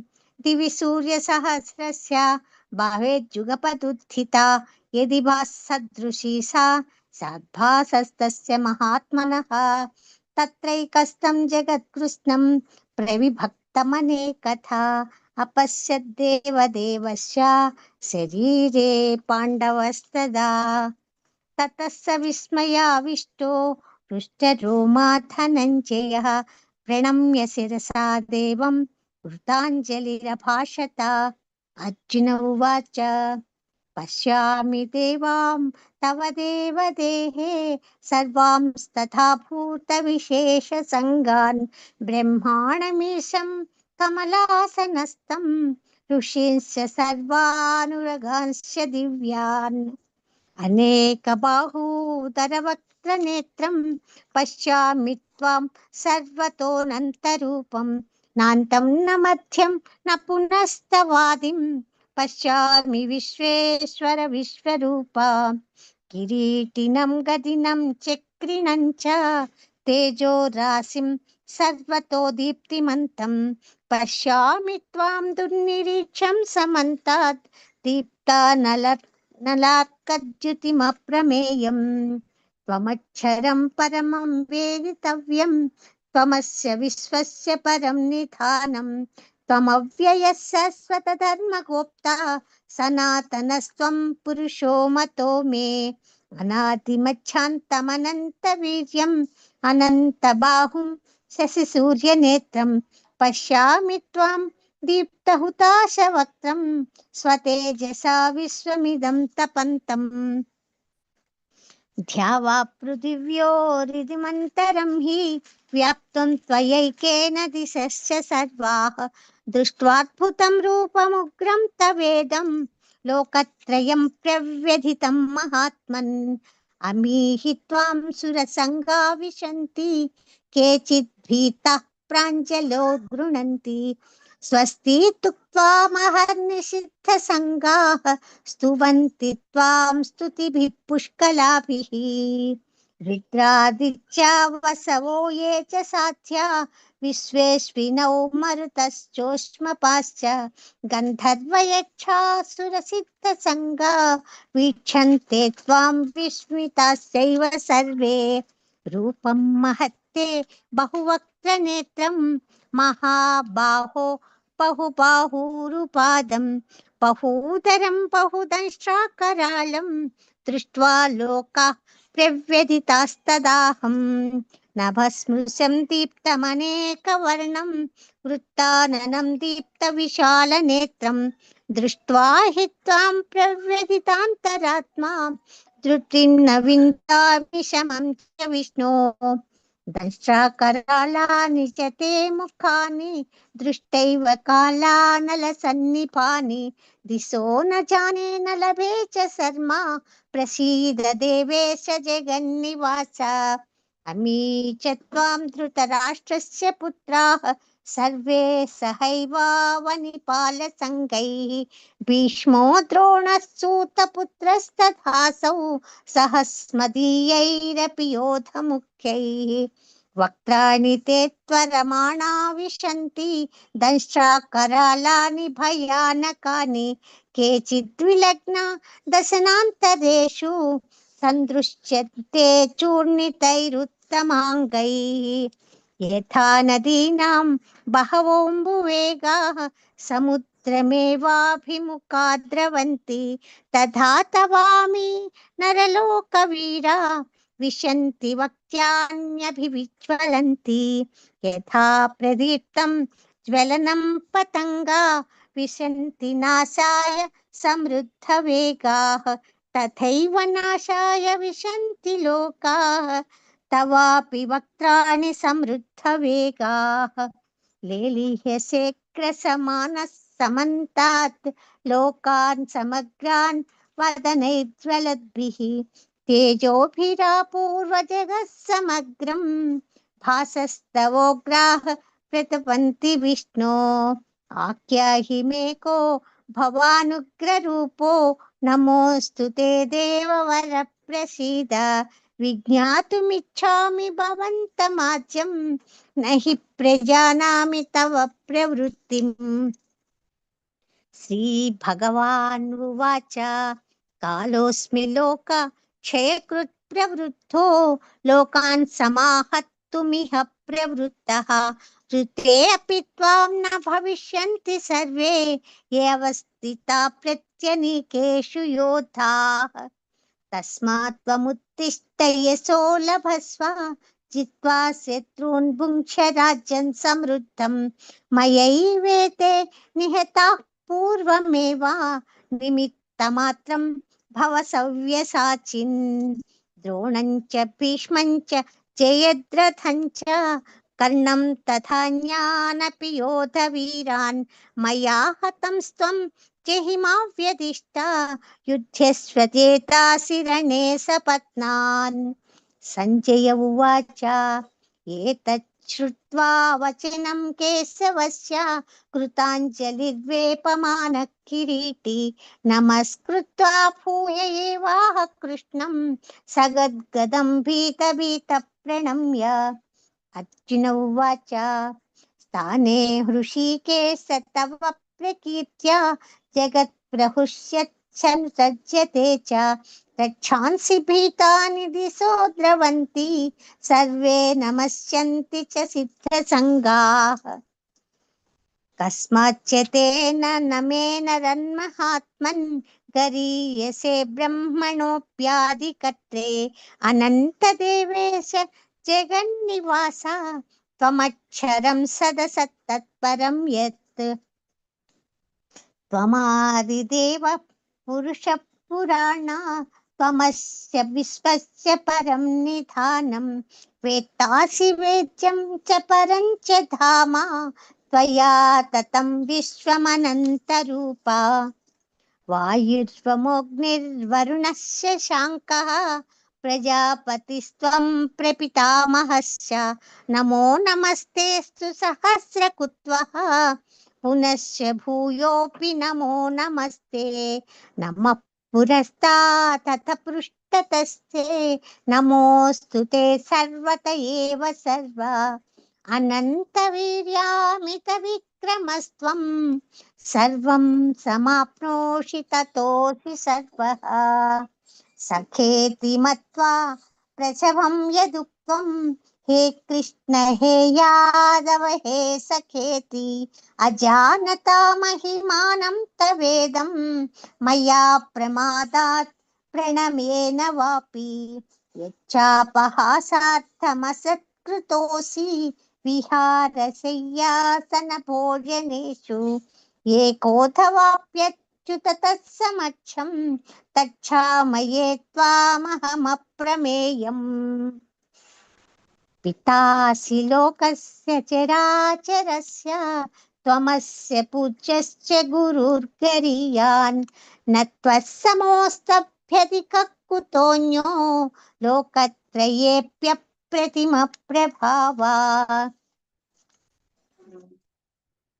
तस्मात् प्रणम्य प्रणिधाय कायं प्रसादये त्वामहमीशमीड्यं पितेव पुत्रस्य सखेव सख्युः प्रियः प्रियायार्हसि देव सोढुम् अदृष्टपूर्वं हृषितोऽस्मि दृष्ट्वा भयेन च प्रव्यथितं मनो मे तदेव मे दर्शय देवरूपम् प्रसीद देवेश जगन्निवास किरीटिनं गदिनं चक्रहस्तम् इच्छामि त्वां द्रष्टुमहं तथैव तेनैव रूपेण चतुर्भुजेन सहस्रबाहो भव विश्वमूर्ते श्रीभगवान् उवाच मया प्रसन्नेन तवार्जुनेदं रूपं परं दर्शितमात्मयोगात् तेजोमयं विश्वमनन्तमाद्यं यन्मे त्वदन्येन न दृष्टपूर्वम् न वेदयज्ञाध्ययनैर्न दानैः न च क्रियाभिन्न तपोभिरुग्रैः एवं रूपस्य ख्यरुहं नृलोके द्रष्टुं त्वदन्येन कुरु प्रवीर मा ते व्यथा मा च विमूढभावो दृष्ट्वा रूपं घोरमीदृङ्वेदं व्यपेतभिप्रीतमाना पुनस्त्वं तदेव मे रूपमिदं प्रपश्य संजय उवाच इत्यर्जुनं वासुदेवस्तथोक्त्वा स्वकं रूपं दर्शयामास भूयः आश्वासयामास नभीतमीनं भूत्वा पुनः सौम्य वपुर्महात्मा अर्जुन उवाच दृष्ट्वेदं मानुषं रूपं तव सौम्यं जनार्दन इदानीमस्मि संवृत्तः सचेताः प्रकृतिं गतः श्रीभगवान् उवाच सुदुर्दर्शनमिदं रूपं दृष्टवानसि यन्मम देवा अप्यस्य रूपस्य नित्यं दर्शिनकाङ्क्षिणः नाहं वेदैर्न तपसा न दानेन न चेज्जया शक्य एवं विधो द्रष्टुं दृष्टवानसि मां यथा भक्त्या त्वनन्यया शक्या अहमेवं विधोऽर्जुन ज्ञातुं द्रष्टुं च तत्त्वेन प्रवेष्टुं च परन्तप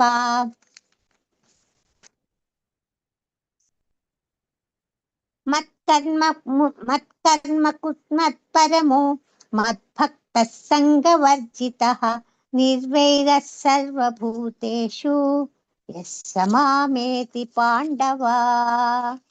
ॐ तत्सदिति श्रीमद्भगवद्गीतासु उपनिषत्सु ब्रह्मविद्यायां योगशास्त्रे श्रीकृष्णार्जुनसंवादे विश्वरूपदर्शनयोगो नाम एकादशोऽध्यायः। हरे कृष्णा कृष्ण कृष्ण हरे हरे हरे राम हरे राम राम राम राम राम हरे हरे हरे हरे हरे हरे कृष्णा हरे कृष्ण कृष्ण कृष्ण हरे हरे हरे हरे राम हरे राम राम राम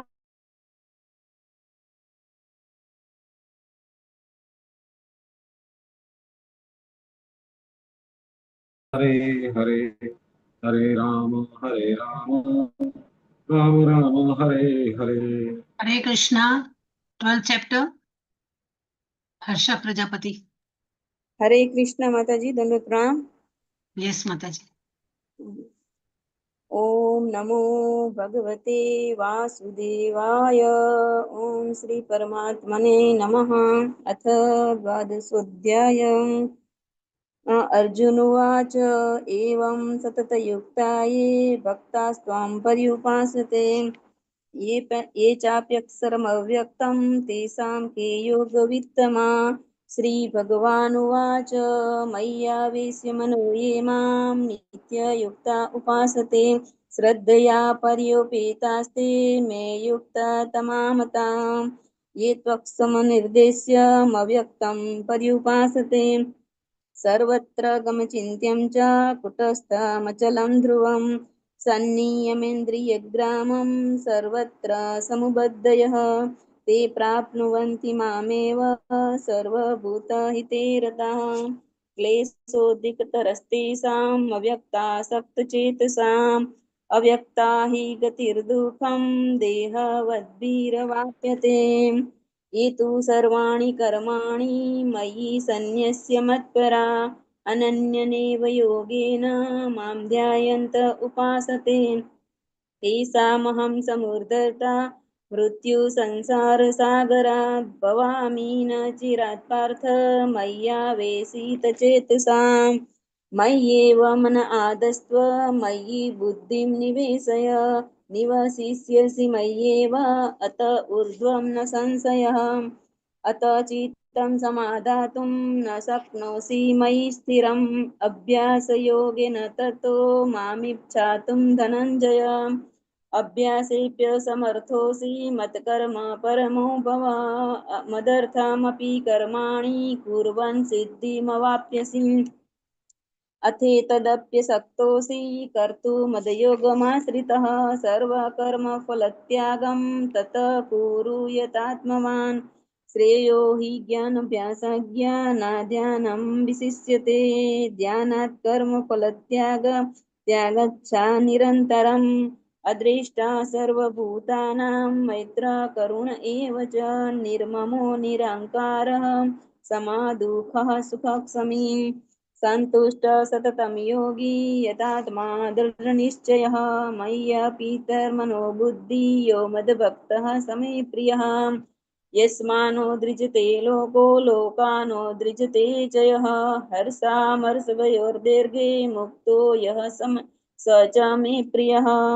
अनापेक्षः शुचिर्दक्ष उदासीनो गतव्यथः सर्वारम्भपरित्यागी यो मद्भक्तः स मे प्रियः। यो न हस्यति न दृष्टि न शोचति न काङ्क्षति शुभाशुभपरित्यागी भक्तिमान्यः स मे प्रियः। समशत्रौ च मित्रे च तथा मानपमानयोः शीतोषण सुख दुखेषु समसंग विवर्जितः तुल्य निन्दास्तर्मोनि सन्तुष्टो येन केनचित् अनिकेतः स्थिरमपि भक्तिमान् मे प्रियो नरः ये तु धर्मामृतमिदं यथोक्तं पर्युपासते श्रद्धानामत परमा भक्तास्ते शिव मे प्रियाः हरे कृष्णा कृष्णा कृष्णा हरे हरे हरे राम राम राम हरे हरे हरे कृष्णा कृष्णा कृष्णा हरे हरे हरे राम राम राम हरे हरे हरे कृष्णा कृष्णा कृष्णा हरे हरे हरे राम राम राम हरे हरे हरे कृष्ण कृष्ण हरे राम हरे कृष्ण हरे कृष्ण कृष्णा हरे कृष्णा कृष्ण कृष्णा हरे हरे हरे राम हरे राम राम हरे राम राम हरे हरे हरे हरे राम हरे राम राम राम हरे हरे हरे हरे राम राम राम हरे हरे हरे हरे राम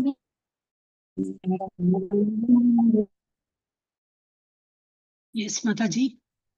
जिज्ञाश्री माता जी। हरे कृष्ण माता जी। हरे कृष्ण। ओम नमो भगवते वासुदेवाय। ओम नमो भगवते वासुदेवाय। ओम नमो भगवते वासुदेवाय। ओम श्री परमात्मने नमः। श्रीमद् भगवत गीता अथ त्रयोदशोऽध्यायः। श्री भगवानुवाच इदं शरीरं कौन्तेय क्षेत्रमित्यभिधीयते एतत् यो वेत्ति तं प्राहुः क्षेत्रज्ञ इति तद्विदः। क्षेत्रज्ञ चापि मां विद्धि सर्वक्षेत्रेषु भारत। क्षेत्रज्ञयोः ज्ञानं यत्तत् ज्ञानं मतं मम। तत्क्षेत्रं यच यादव च यद्विकारी यतश्च यत् स च यो यत्प्रभावश्च तत्समासेन मे शृणु। ऋषिभिः बहुधा गीतैः छन्दोभिः पृथक् ब्रह्मसूत्रपदैश्चैव हेतुमद्भिर्विनिश्चितैः। महाभूतान्यहङ्कारो बुद्धिरव्यक्तमेव च इन्द्रियाणि दशैकञ्च पञ्चचेन्द्रियगोचरः। इच्छा द्वेषः सुखं दुःखं सङ्घातश्चेतना धृतिः एतत् क्षेत्रं समासेन सविकारमुदाहृतम्। अमानित्वं दम्भित्वम् अहिंसा क्षान्तिराजवम् आचार्योपासनं शौचं धैर्यमात्मविनिग्रहः। इन्द्रियार्थेषु वैराग्यम् अनहङ्कार एव च जन्म मृत्यु जरा व्याधि दुःखदोषानुदर्शनम्। असक्तिर्नरं विक्षोभः पुत्रदारगृहादिषु नित्यं च समचित्तत्वम् इष्टानिष्टोपपत्तिषु। मयि चानन्ययोगेन भक्तिरव्यभिचारिणी विविक्तदेशसेसित्वम् अरतिर्जनसंसिदा। अध्यात्मज्ञाननित्यत्वं तत्त्वज्ञानार्थदर्शनम् एतत् ज्ञानमिति प्रोक्तम् अज्ञानं यदतोऽन्यथा। ज्ञेयं यत्तत् प्रवक्ष्यामि यज्ञात्वामृतमश्नुते अनादिमत्परं ब्रह्मं सत्तनासदुच्यते। सर्वतः पाणिपादं सर्वतोक्षिशिरोमुखम् सर्वतः श्रुतिमल्लोके सर्वमावृत्य तिष्ठति। सर्वेन्द्रियगुणाभासं सर्वेन्द्रियविवर्जितम् असक्तं सर्वभूतैव निर्गुणं गुणभोक्तृ च। बहिरन्तश्च भूतानाम् अचरञ्चरमेव च सूक्ष्मत्वात् तत्तविज्ञेयं दूरस्थं चान्तिके च तत्। अविभक्तं च भूतेषु विभक्तमिव च स्थितम् भूतभर्तृ च तज्ज्ञेयं ग्रसिष्णु प्रभविष्णु च। ज्योतिषामपि तज्ज्योतिस्तमसः परमुच्यते ज्ञानज्ञेन ज्ञानगम्यं हृदि सर्वस्य विष्ठितम् इति क्षेत्रं तथा ज्ञानं ज्ञेय चोक्तसमासतः मद्भक्त एतद्विज्ञाय मद्भावयोपपद्यते प्रकृतिं पुरुषं चैव विद्यज्ञादि उभावपि विकारांश्च गुणाश्चैव विद्धि प्रकृतिसम्भवान् कार्यकरणकर्तृत्वे हेतुः प्रकृतिरुच्यते पुरुषः सुखदुःखानां भोक्तृत्वे हेतुरुच्यते पुरुषः प्रकृतिस्थो हि भुङ्क्ते प्रकृतिजान् गुणान् कारणं गुणसङ्गोऽस्य सदसद्यो निजन्मसु उपद्रष्टानुमन्ता च भर्ता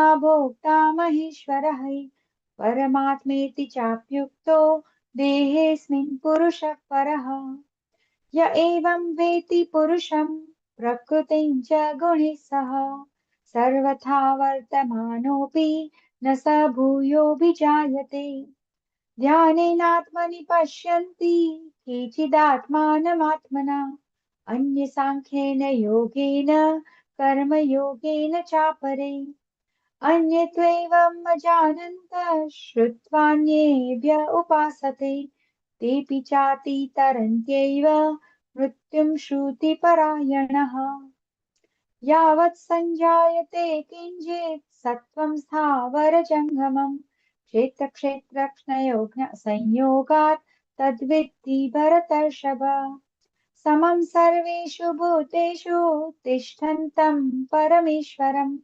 विनश्यत्तस्व विनश्यन्तं यः पश्यति स पश्यति समं पश्यन् हि सर्वत्र समवस्थितमीश्वरं न हि सत्यात्मनात्मानं तत्तो याति परां गतिम् प्रकृत्यैव च कर्माणि क्रियमाणानि सर्वशः यः पश्यति तथात्मानम् अकर्तारं स पश्यति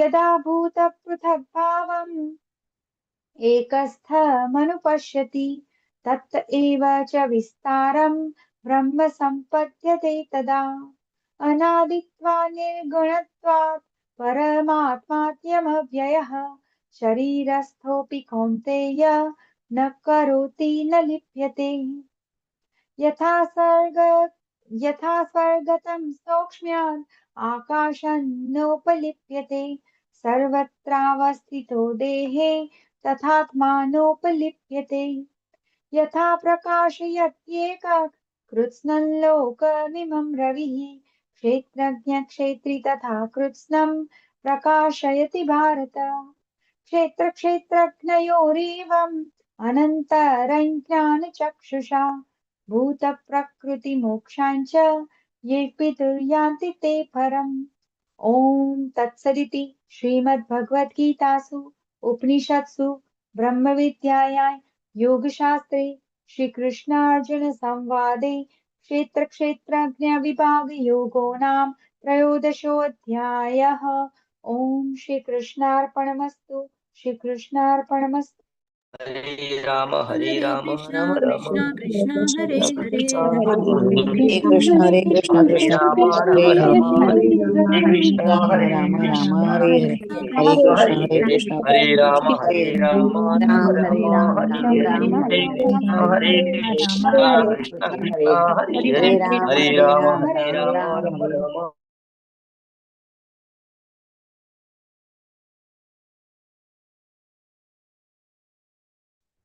ॐ श्रीपरमात्मने नमः अथ चतुर्दशोऽध्यायः श्रीभगवानुवाच परं भूयः प्रवक्ष्यामि ज्ञानानां ज्ञानमुत्तमं यज्ज्ञात्वा मुनयः सर्वे परां सिद्धिमितो गताः इदं ज्ञानमुपाश्रित्य मम साधर्म्यमागताः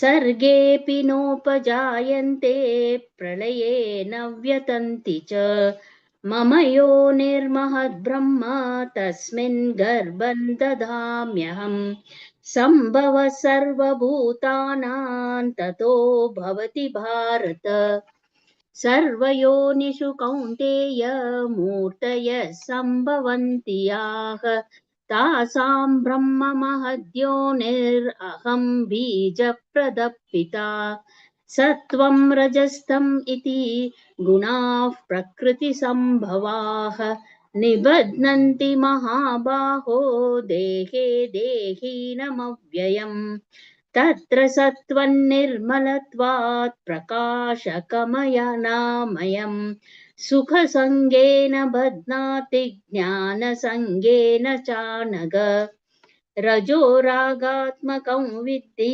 तृष्णासङ्गसमुद्भवम् तन्निबध्नाति कौन्तेय कर्मसङ्गेन देहिनम् तमस्त्वज्ञानजं विद्धि मोहनं सर्वदेहिनां प्रमादालस्य निद्राभिस्तन्निबध्नाति भारत सत्वं सुखे संजयति रजः कर्मणि भारत ज्ञानमावृत्य तु तमः प्रमादे संजयत्युत रजस्तमश्चाभिभूय सत्वं भवति भारत रजसत्वं तमश्चैव तमः सत्वं रजस्तथा सर्वद्वारेषु देहेऽस्मिन् प्रकाश उपजायते ज्ञानै यदा तदा विद्याद् विवृद्धं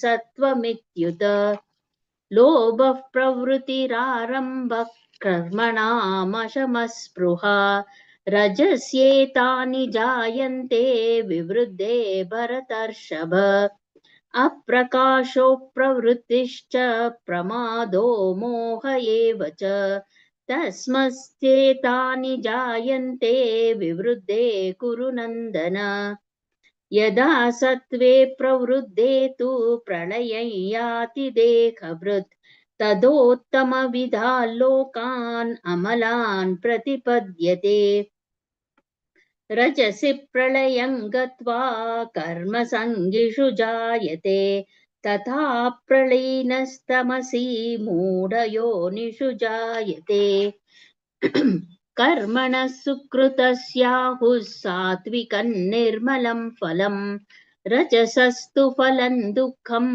अज्ञानं तमसः फलं सत्त्वात् संजायते ज्ञानं रजसो लोभ एव च प्रमादमोहौ तमसो भवतो ज्ञानमेव च ऊर्ध्वं गच्छन्ति सत्त्वस्था मध्ये तिष्ठन्ति राजसाः जगन्यगुणवृत्तिष्ठा अधो गच्छन्ति तामसाः नान्यं गुणेभ्यः कर्तारं यदा द्रष्टानुपश्यति गुणेभ्यश्च परं वेति मद्भावं सोऽधिगच्छति गुणानेतानतीत्यत्रीन् देहि देहसमुद्भवान् जन्म मृत्युजरा दुःखैर्विमुक्तो मृतमश्नुते अर्जुन उवाच कैर्लिङ्गैः स्त्रीन् गुणानेतान् अतीतो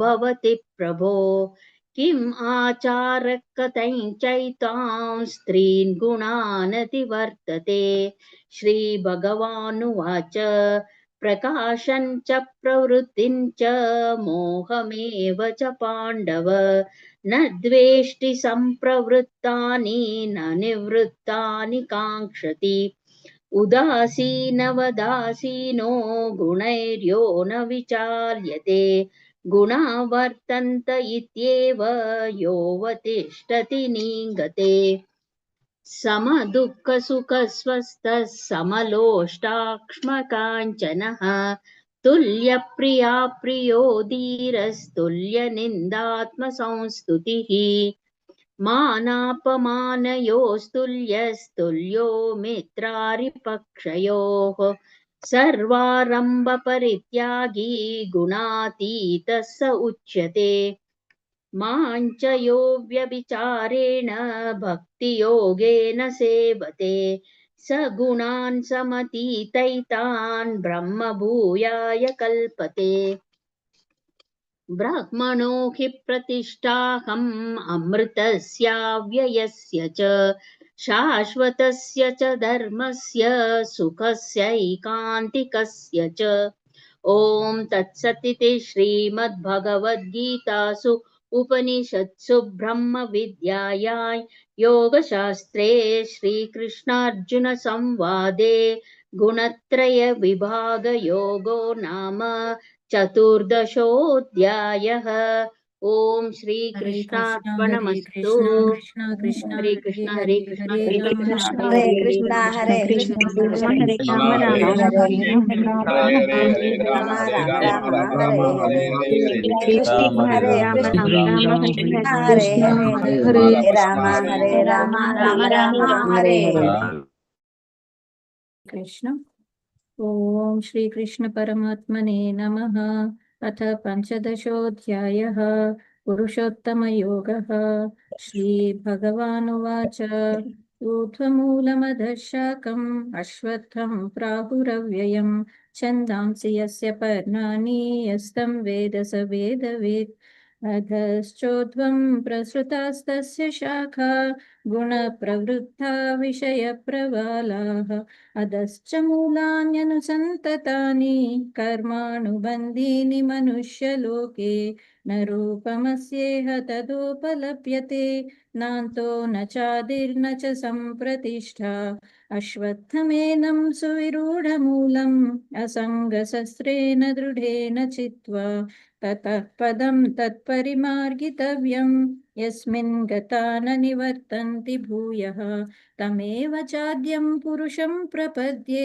यतः प्रवृत्तिः प्रसृता पुराणी निर्माणमोहाजितसङ्गदोष अध्यात्मनित्या विनिवृत्तकामाः द्वन्द्वैर्विमुक्ताः सुखदुःखसङ्गैर्गच्छन्त्यमूढाः पदमव्ययं तत् न तद्भासयते सूर्यो न शशाङ्को न पावकः यद्गत्वा न निवर्तन्ते तद्धामा परमं मम ममैवांशो जीवलोके जीवभूतः सनातनः मनःषष्ठानीन्द्रियाणि प्रकृतिस्थानि कर्षति शरीरं यदवाप्नोति यच्चाप्युत्क्रामतीश्वरः गृहीत्वैतानि संयाति वायुर्गन्धानि वाशयात् श्रोत्रं चक्षुस्पर्शनं च रसनं घ्राणमेव च अधिष्ठाय मनश्चायं विषयानुपसेवते उत्क्रामन्तं स्थितं वापि भुञ्जानं वा गुणान्वितं विमूढानानुपश्यन्ति पश्यन्ति ज्ञानचक्षुषः यतन्तो योगिनश्चैनं पश्यन्त्यात्मन्यवस्थितं यतन्तोऽप्यकृतात्मानो नैनं पश्यन्त्यचेतसः यदादित्यगतं तेजो जगद्भासयते अखिलं यच्चन्द्रमसि यच्छाग्नौ तत्तेजो विद्धि मामकं गामाविश्य च भूतानि धारयाम्यहमोजसा पुष्णामि चौषधीः सर्वाः सोमो भूत्वा रसात्मकः अहं वैश्वानरो भूत्वा प्राणिनां देहमाश्रितः प्राणापानसमायुक्तः पचाम्यन्नं चतुर्विधं सर्वस्य चाहं हृदि सन्निविष्टो मत्तस्मृतिर्ज्ञानमपोहनं च वेदैश्च सर्वैरहमेव वेद्यो वेदान्तकृद्वेदविदेव चाहम् द्वाविमो पुरुषौ लोके क्षरक्षाक्षर एव च क्षरः सर्वाणि भूतानि कूटस्थोऽक्षर उच्यते उत्तमः पुरुषस्त्वन्यः परमात्मेत्युदाहृतः यो लोकत्रयमाविश्य बिभर्त्यव्यय ईश्वरः यस्माक्षरमतीतोऽहम् अक्षरादपि चोत्तमः अतोऽस्मि लोके वेदे च प्रतितः पुरुषोत्तमः यो माम् एवमसम्मूढो जानाति पुरुषोत्तमं स सर्वविद् भजति मां सर्वभावेन भारत इति गुह्यतमं शास्त्रम् इदमुक्तं मया नघ एतद्बुद्ध्वा बुद्धिमान् स्यात् कृतकृत्यश्च भारत ॐ तत्सदिति श्रीमद्भगवद्गीतासु उपनिषत्सु ब्रह्मविद्यायां योगशास्त्रे श्रीकृष्णार्जुनसंवादे पुरुषोत्तमप्राप्तियोगो नाम पञ्चदशोऽध्यायः। हरे कृष्णा कृष्ण कृष्ण कृष्ण कृष्ण हरे हरे हरे हरे हरे हरे राम राम हरे राम राम राम हरे हरे हरे हरे कृष्ण हरे हरे राम कृष्ण हरे राम राम राम हरे हरे हरे राम राम हरे हरे Hare कृष्ण Hare जय Hare कृष्ण Krishna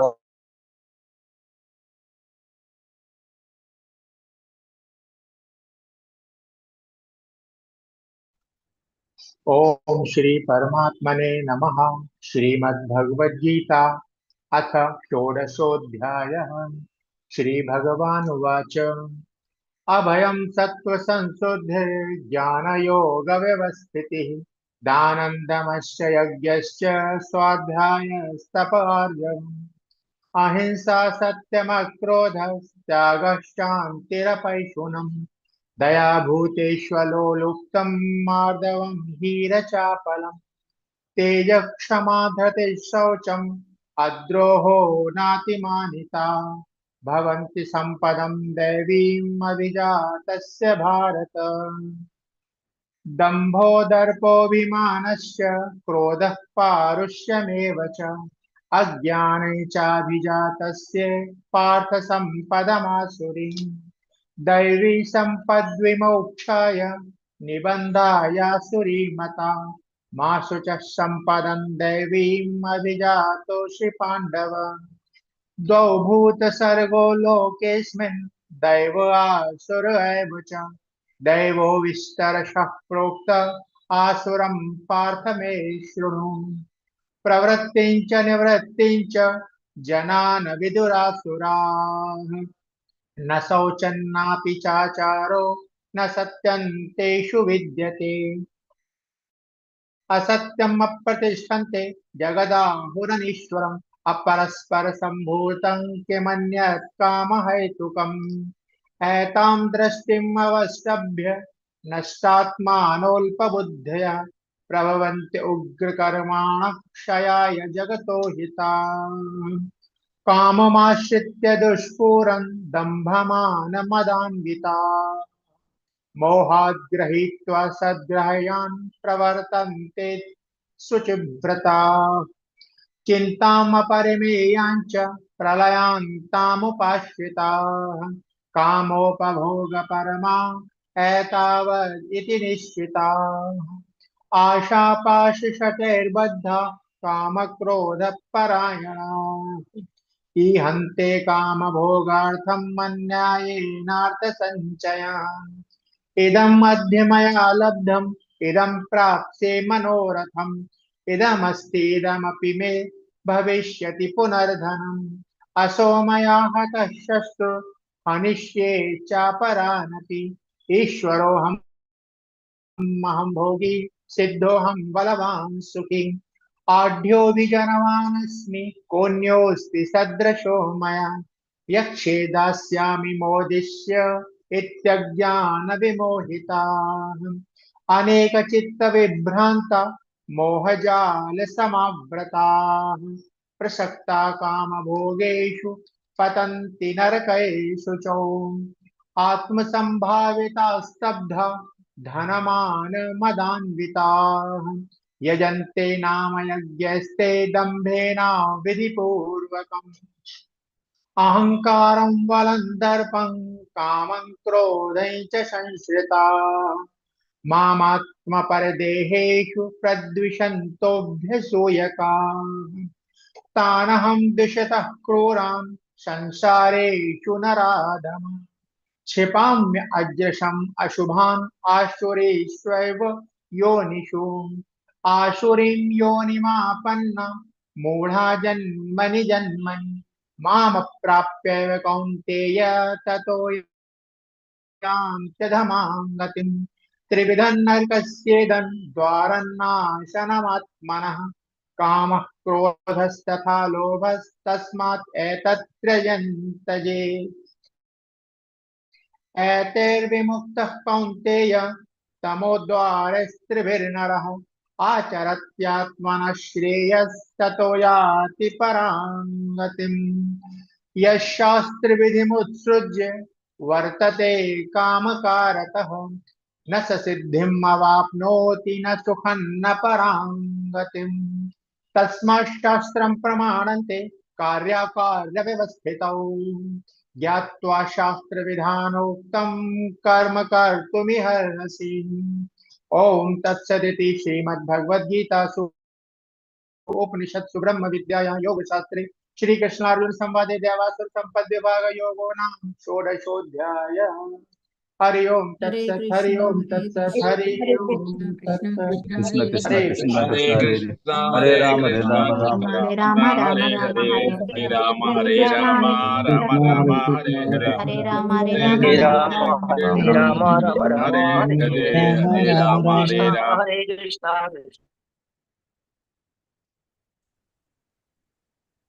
ओम श्री परमात्मने नमः। श्रीमद्भगवद्गीता अथ श्रद्धात्रय विभाग योगो नाम सप्तदशोऽध्यायः।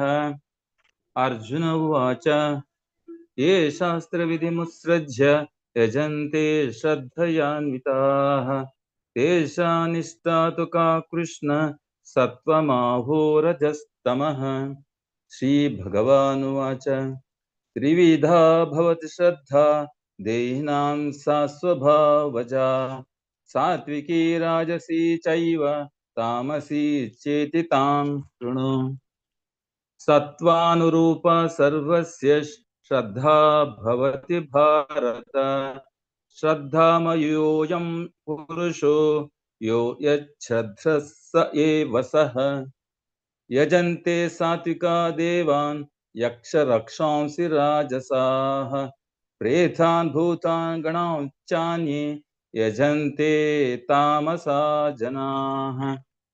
अशास्त्रविहितं घोरं तप्यन्ते ये तपो जनाः दम्भाहङ्कारसंयुक्ता कामरागबलान्विताः कर्षयन्तः शरीरस्थं भूतग्राममचेतसः मां चैवान्तः शरीरस्थं तान् विद्यासुरनिश्चयान्। आहारस्त्वपि सर्वस्य त्रिविधो भवति प्रियः यज्ञस्तपस्तथा दानं तेषां भेदमिमं शृणु। आयुस्सत्त्वबलारोग्य सुखप्रीतिविवर्धनाः रस्या स्निग्धा स्थिरा हृद्या आहार सात्विकप्रियाः। कट्वं ललवणात्युष्ण तीक्ष्णरूक्षविदाहिनः आहारा राजसस्येष्टा दुःखशोकामयप्रदाः। यातयामङ्गतरसं पूतिपरिषितं च यत् उच्छिष्टमपि चामेध्यं भोजनं तामसप्रियम्। अपलाकाङ्क्षिभिर्यज्ञो विधिद्रष्टो य युज्यते यस्तव्यमेवेति मनः समाधाय स सात्विकः।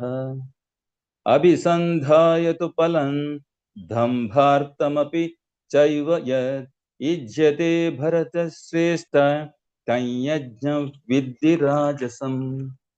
विधिहीनमसृष्टान्नं मन्त्रहीनमदक्षिणम् श्रद्धाविरहितं यज्ञं तामसं परिचक्षते।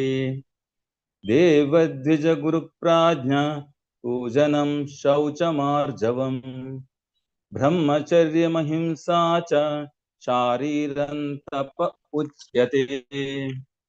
अनुद्वेगकरं वाक्यं सत्यं प्रियहितं च यत् स्वाध्यायाभ्यसनं चैव वाङ्मयं तप उच्यते। मनप्रसाद सौम्यत्वं मौनमात्मविनिग्रह भावसंशुद्धिरित्यत् तपो मानसमुच्यते। श्रद्धया परया तप्तं तपस्तत्त्रिविधं नरैः अपलाकाङ्क्षिभिर्युक्तैः सात्विकं परिचक्षते। सत्कारमानपूजार्थं तपोदम्भेन चैव यत् क्रियते तद्ह्यः प्रोक्तं राजसञ्चलमध्रुवम् मूढग्राह्येणात्मनो यत् पीडया क्रियते तपः परस्योसाधनार्थं वा तत्तामसमुदारतम् दातव्यमिति यद्दानं दीयतेनुपकारिणे देशे काले च पात्रे च तद्दानं सात्विकं स्मृतम् यत्तु प्रत्युपकारार्थं फलमुद्दिश्य वा पुनः दीयते च परिक्लिष्टन् तद्दानं राजसंस्मृतम् आदेशकाले यद्दानम् अपात्रेभ्यश्च दीयते असत्कृतमवज्ञातं तत्तामसमुदारतम् ॐ तत्सदिति निर्देशो ब्रह्मणस्त्रिविधः स्मृतः ब्राह्मणास्तेन वेदाश्च यज्ञाश्च विहिताः पुरा तस्मादोमित्युदाहृत्य यज्ञदानतपक्रियाः प्रवर्तन्ते विधानोक्ताः सततं ब्रह्मवादिनां तदत्यनभिसन्धाय फलं यज्ञतपक्रियाः दानक्रियाश्च विविधा क्रियन्ते मोक्षकाङ्क्षिभिः सद्भावे साधुभावे च सदित्येतत्प्रयुज्यते प्रशस्ते कर्मणि तथा तच्छब्द पार्थयुज्यते यज्ञे तपसि दाने च स्थितिः सदिति चोच्यते कर्म चैव तदर्थीयं सदित्येवाभिधीयते अश्रद्धया हुतं दत्तं तपस्तप्तं कृतं च यत् असदित्युच्यते पार्थ न च तत्प्रेत्य नो यः ॐ तत्सदिति श्रीमद्भगवद्गीतासु उपनिषत्सु ब्रह्मविद्यायां योगशास्त्रे श्रीकृष्णार्जुनसंवादे श्रद्धात्रयविभागयोगो नाम सप्तदशोऽध्यायः। ॐ श्रीकृष्णार्पणमस्तु। हरे कृष्णा कृष्णा कृष्णा कृष्णा कृष्णा कृष्णा हरे हरे हरे हरे हरे हरे राम राम राम हरे राम राम हरे हरे राम राम हरे हरे हरे हरे कृष्णा हरे कृष्णा हरे कृष्णा कृष्ण हरे कृष्णा हरे कृष्णा हरे हरे हरे राम हरे हरे राम राम हरे राम राम राम हरे हरे हरे हरे हरे कृष्ण हरे कृष्ण हरे हरे राम हरे राम राम राम।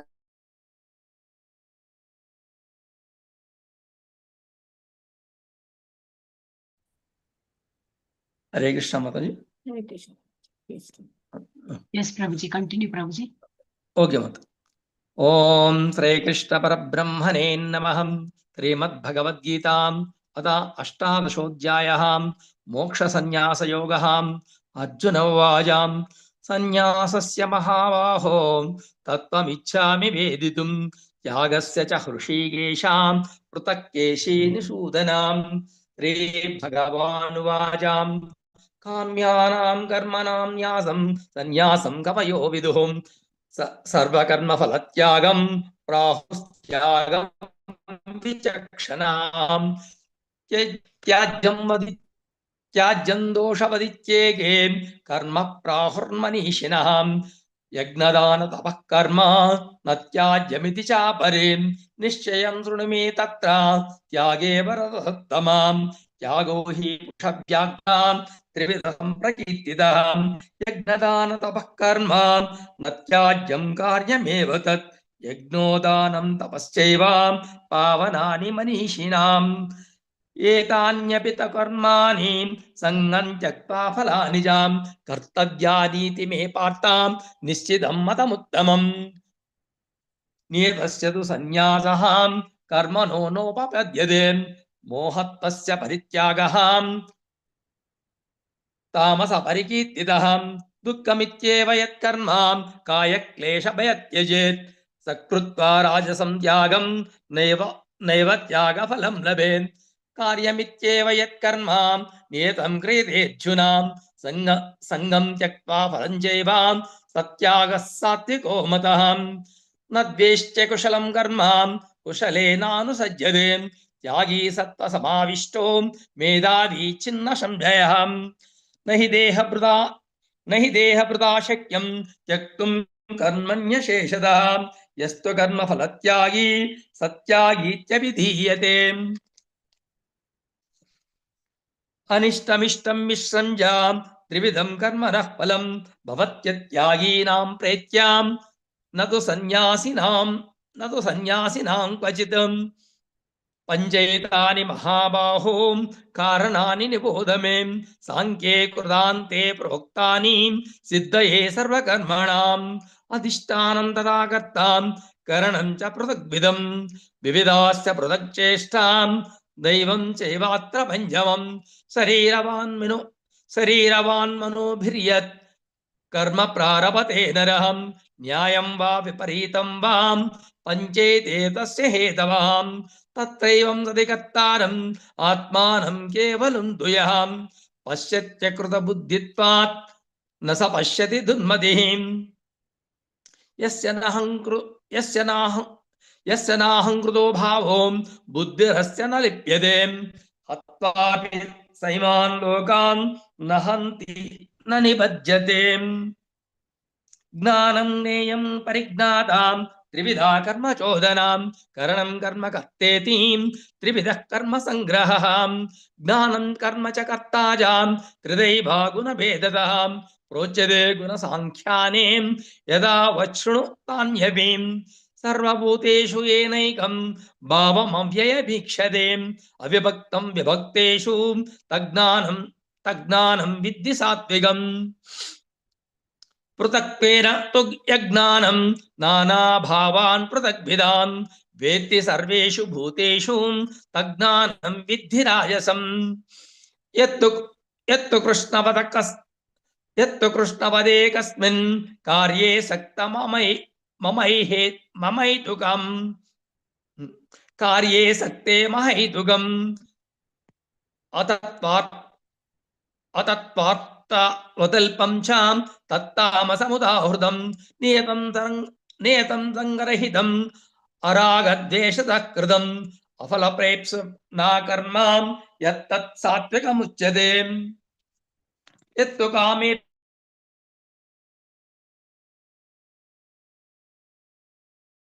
क्रियते बहुलायासं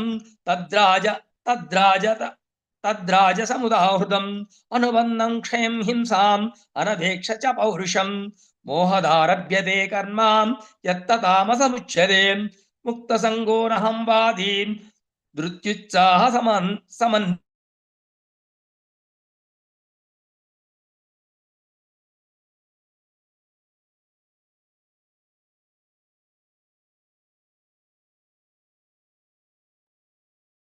कृष्ण प्रभु जी।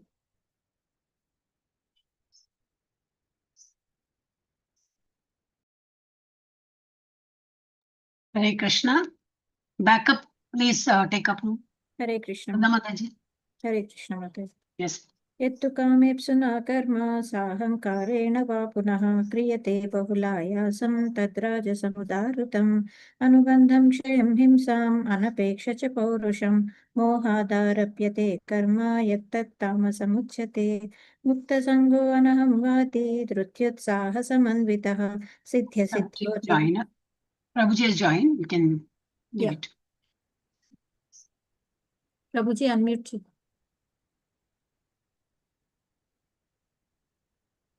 Hare Krishna, Prabhuji. हरे कृष्ण माताजी। अयुक्तः प्राकृतस्तब्धः शटो नैष्कृतो लसः विषादी दीर्घसूत्री च कर्ता तामस उच्यते बुद्धेर्भेदं धृतश्चैव गुणतस्त्रिविधं शृणु प्रोच्यमानमशेषेण पृथग्त्वेन धनञ्जयाम् सुखं विदानीं त्रिविधं शृणु मे भरतर्षभाम् अभ्यासद्रमते यत्रां दुःखान्तं च निगच्छति यत्तदग्रे विषं हरिनामे मृतोपमम् तत्सुखं सात्विकं प्रोक्तम् आत्मबुद्धिप्रसादजम् विषयेन्द्रिय संयोगात् यत्तदग्रे मृदोपमं परिणामे मिषमिवां तत्सुखं राजसंहृदं यदग्रे चानुबन्धे चां सुखं मोहनमात्मनः निद्रालस्यं प्रमादोत्तं तत्तामसमुदाहृतं न तदस्ति पृथिव्यां वां दिवि देवेषु वा पुनः सत्त्वं प्रकृतिजैर्मुक्तं यदेभिश्चात्रिभिर्गुणैः ब्राह्मणक्षत्रेभिषां शूद्राणां च परन्दवां कर्माणि प्रविभक्तानि स्वभावा प्रभवैर्गुणैः सहजं कर्म कौन्तेय सदोषेत् धूमेनाग्निरिवावृताम् असक्तबुद्धिः सर्वत्र जितात्मा विगतस्पृहः नैष्कर्म्य सिद्धिं परमां संन्यासेनाधिगच्छति सिद्धिं प्राप्तो यथा ब्रह्मा तदाप्नोति निबोध मे समासेनैव कौन्तेयां निष्ठा ज्ञानस्य परां बुद्ध्या विशुद्धया युक्तो धृत्यात्मानां नियम्यजां शब्दादीन् विषयान् त्यक्त्वा रागद्वेषव्युतिस्यजाम् विविक्ता सेवी लग्वासीं यत वाक्कायमानसः ज्ञानयोगपरो नित्यं वैराग्यं समुपास्थितः अहंकारं बलं दर्पं कामं क्रोधं परिग्रहं विमुच्य निर्मम शान्तो ब्रह्मभूयाय कल्पते ब्रह्मभूत प्रसन्नात्मा न शोचति न कांक्षति समसर्वेषु भूते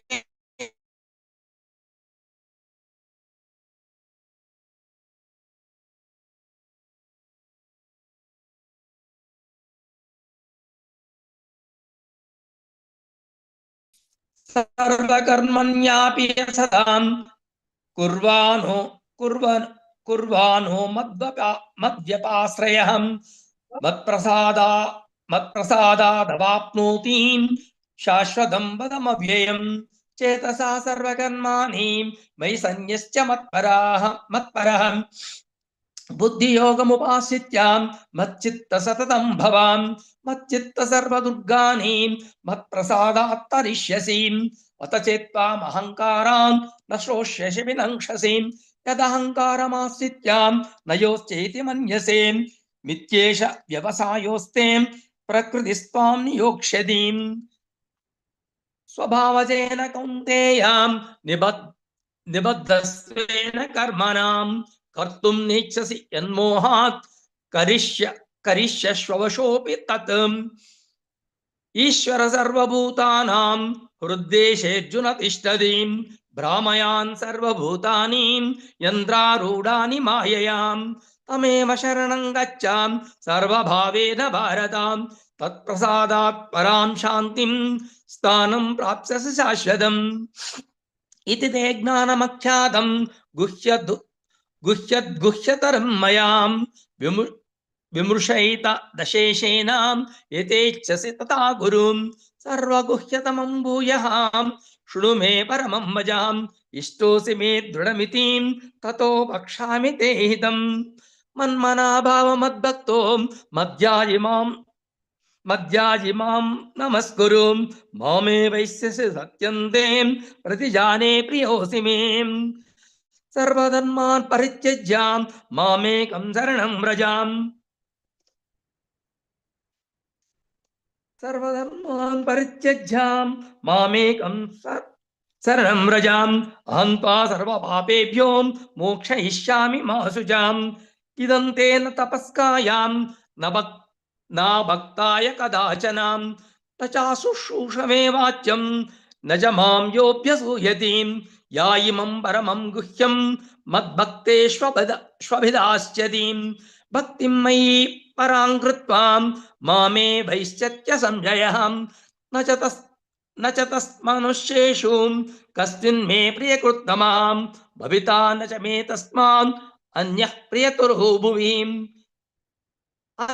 अद्येष्यते चाया इमं धर्म्यं संवादमावयोः ज्ञानयज्ञेन तेनाहं इष्टः स्यामिति मे मतिः श्रद्धावाननसूयस्यां शृणुयादपि मे नरः शृणुयादपि यो नरः सोऽपि मुक्तशुभान् लोकान् प्राप्नुयात् पुण्यकर्मणाम्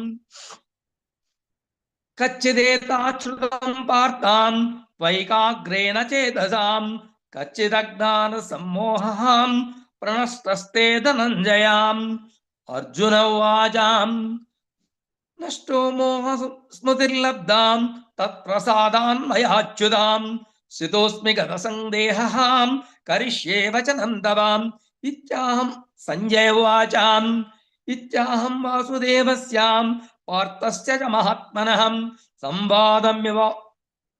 संवादमिममश्रोषम् अद्भुतं रोमहर्षणम् व्यासप्रसादाच्युतवान् एतत् गुह्यमहं वरम् योगं योगेश्वरात् कृष्णात् साक्षात् कथयत स्वयं राजान् संसृत्यां संवादमिममद्भुतम् केशवार्जनयोः पुण्यं हृषामि च मुहुर्मुहुः तच्च संसृत्यां रूपमत्यद्भुतं हरेम् विस्मयो मे महान् राजान् हृष्यामि च पुनः पुनः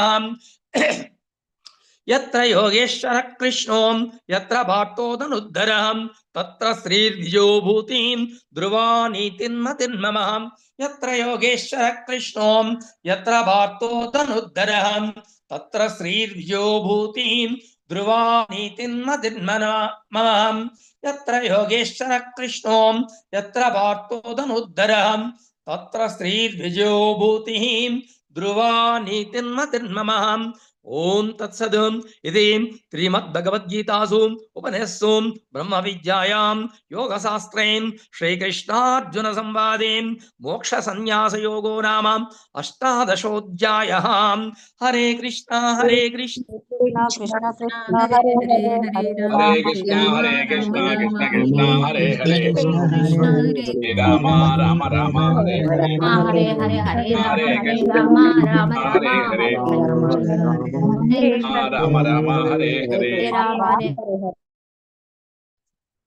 Devotees, Hare Krishna.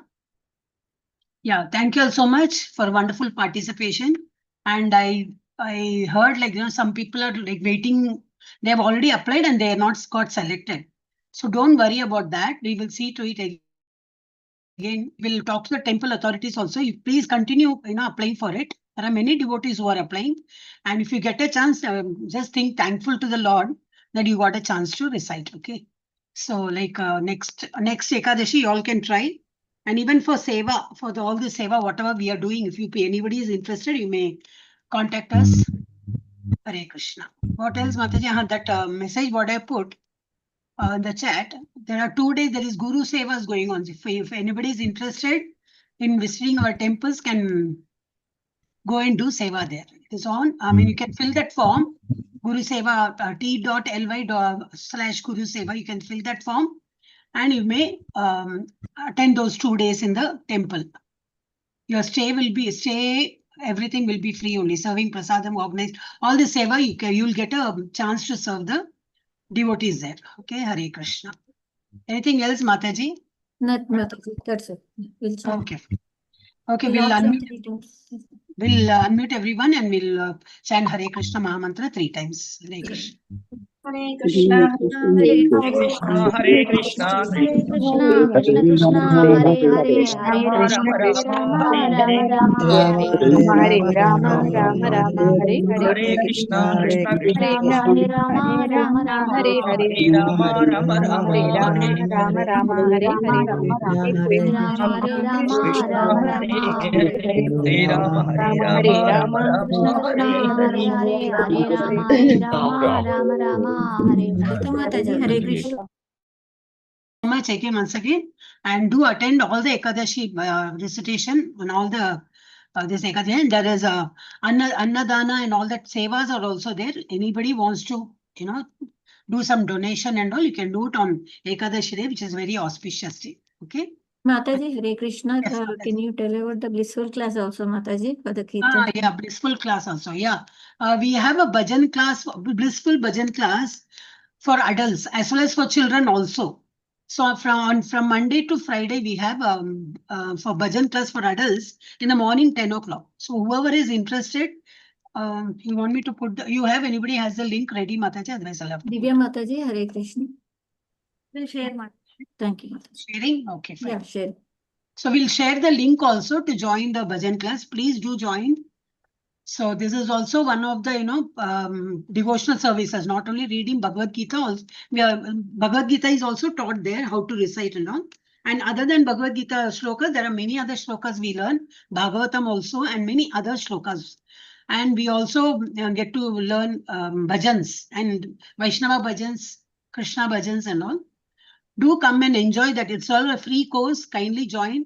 Those who have completed 18 days course, they're all free to join. If you have not done 18 days course, please attend 18 days course as well as simultaneously you can attend bhajan class also. Okay, Hare Krishna. Any doubts anybody has? वहाँ pay हम लोग हिंदी में भी सिखाएंगे. माता जी है जो कृष्णवेणी माता जी जो सिखाती है वो हिंदी में भी सिखाएंगे आपको, मतलब समझाएगी, इंग्लिश में भी समझाएगी. And she being a Telugu she can talk in Telugu also. आपको जो लैंग्वेज में आपको चाहिए, ऑफकोर्स हिंदी मतलब Bengali and Oriya we may not, she may not know, but otherwise we will all be helpful. We have many devotees who can explain to you. अगर आपको बाकी और कोई लैंग्वेज में चाहिए कुछ explanation, हमारा devotees भी help करेंगे. Kindly join from tomorrow. Tomorrow is what? Thursday, no? No, today is Thursday. What, Mataji? Today is what? Yeah, day? tomorrow is Thursday. Tomorrow is Thursday. So we have class tomorrow also. So Thursday, Friday you can attend, and also as well as from Monday onwards. Okay, Hare Krishna. Mataji, Yeah, Anil YouTube Prabhuji, is live.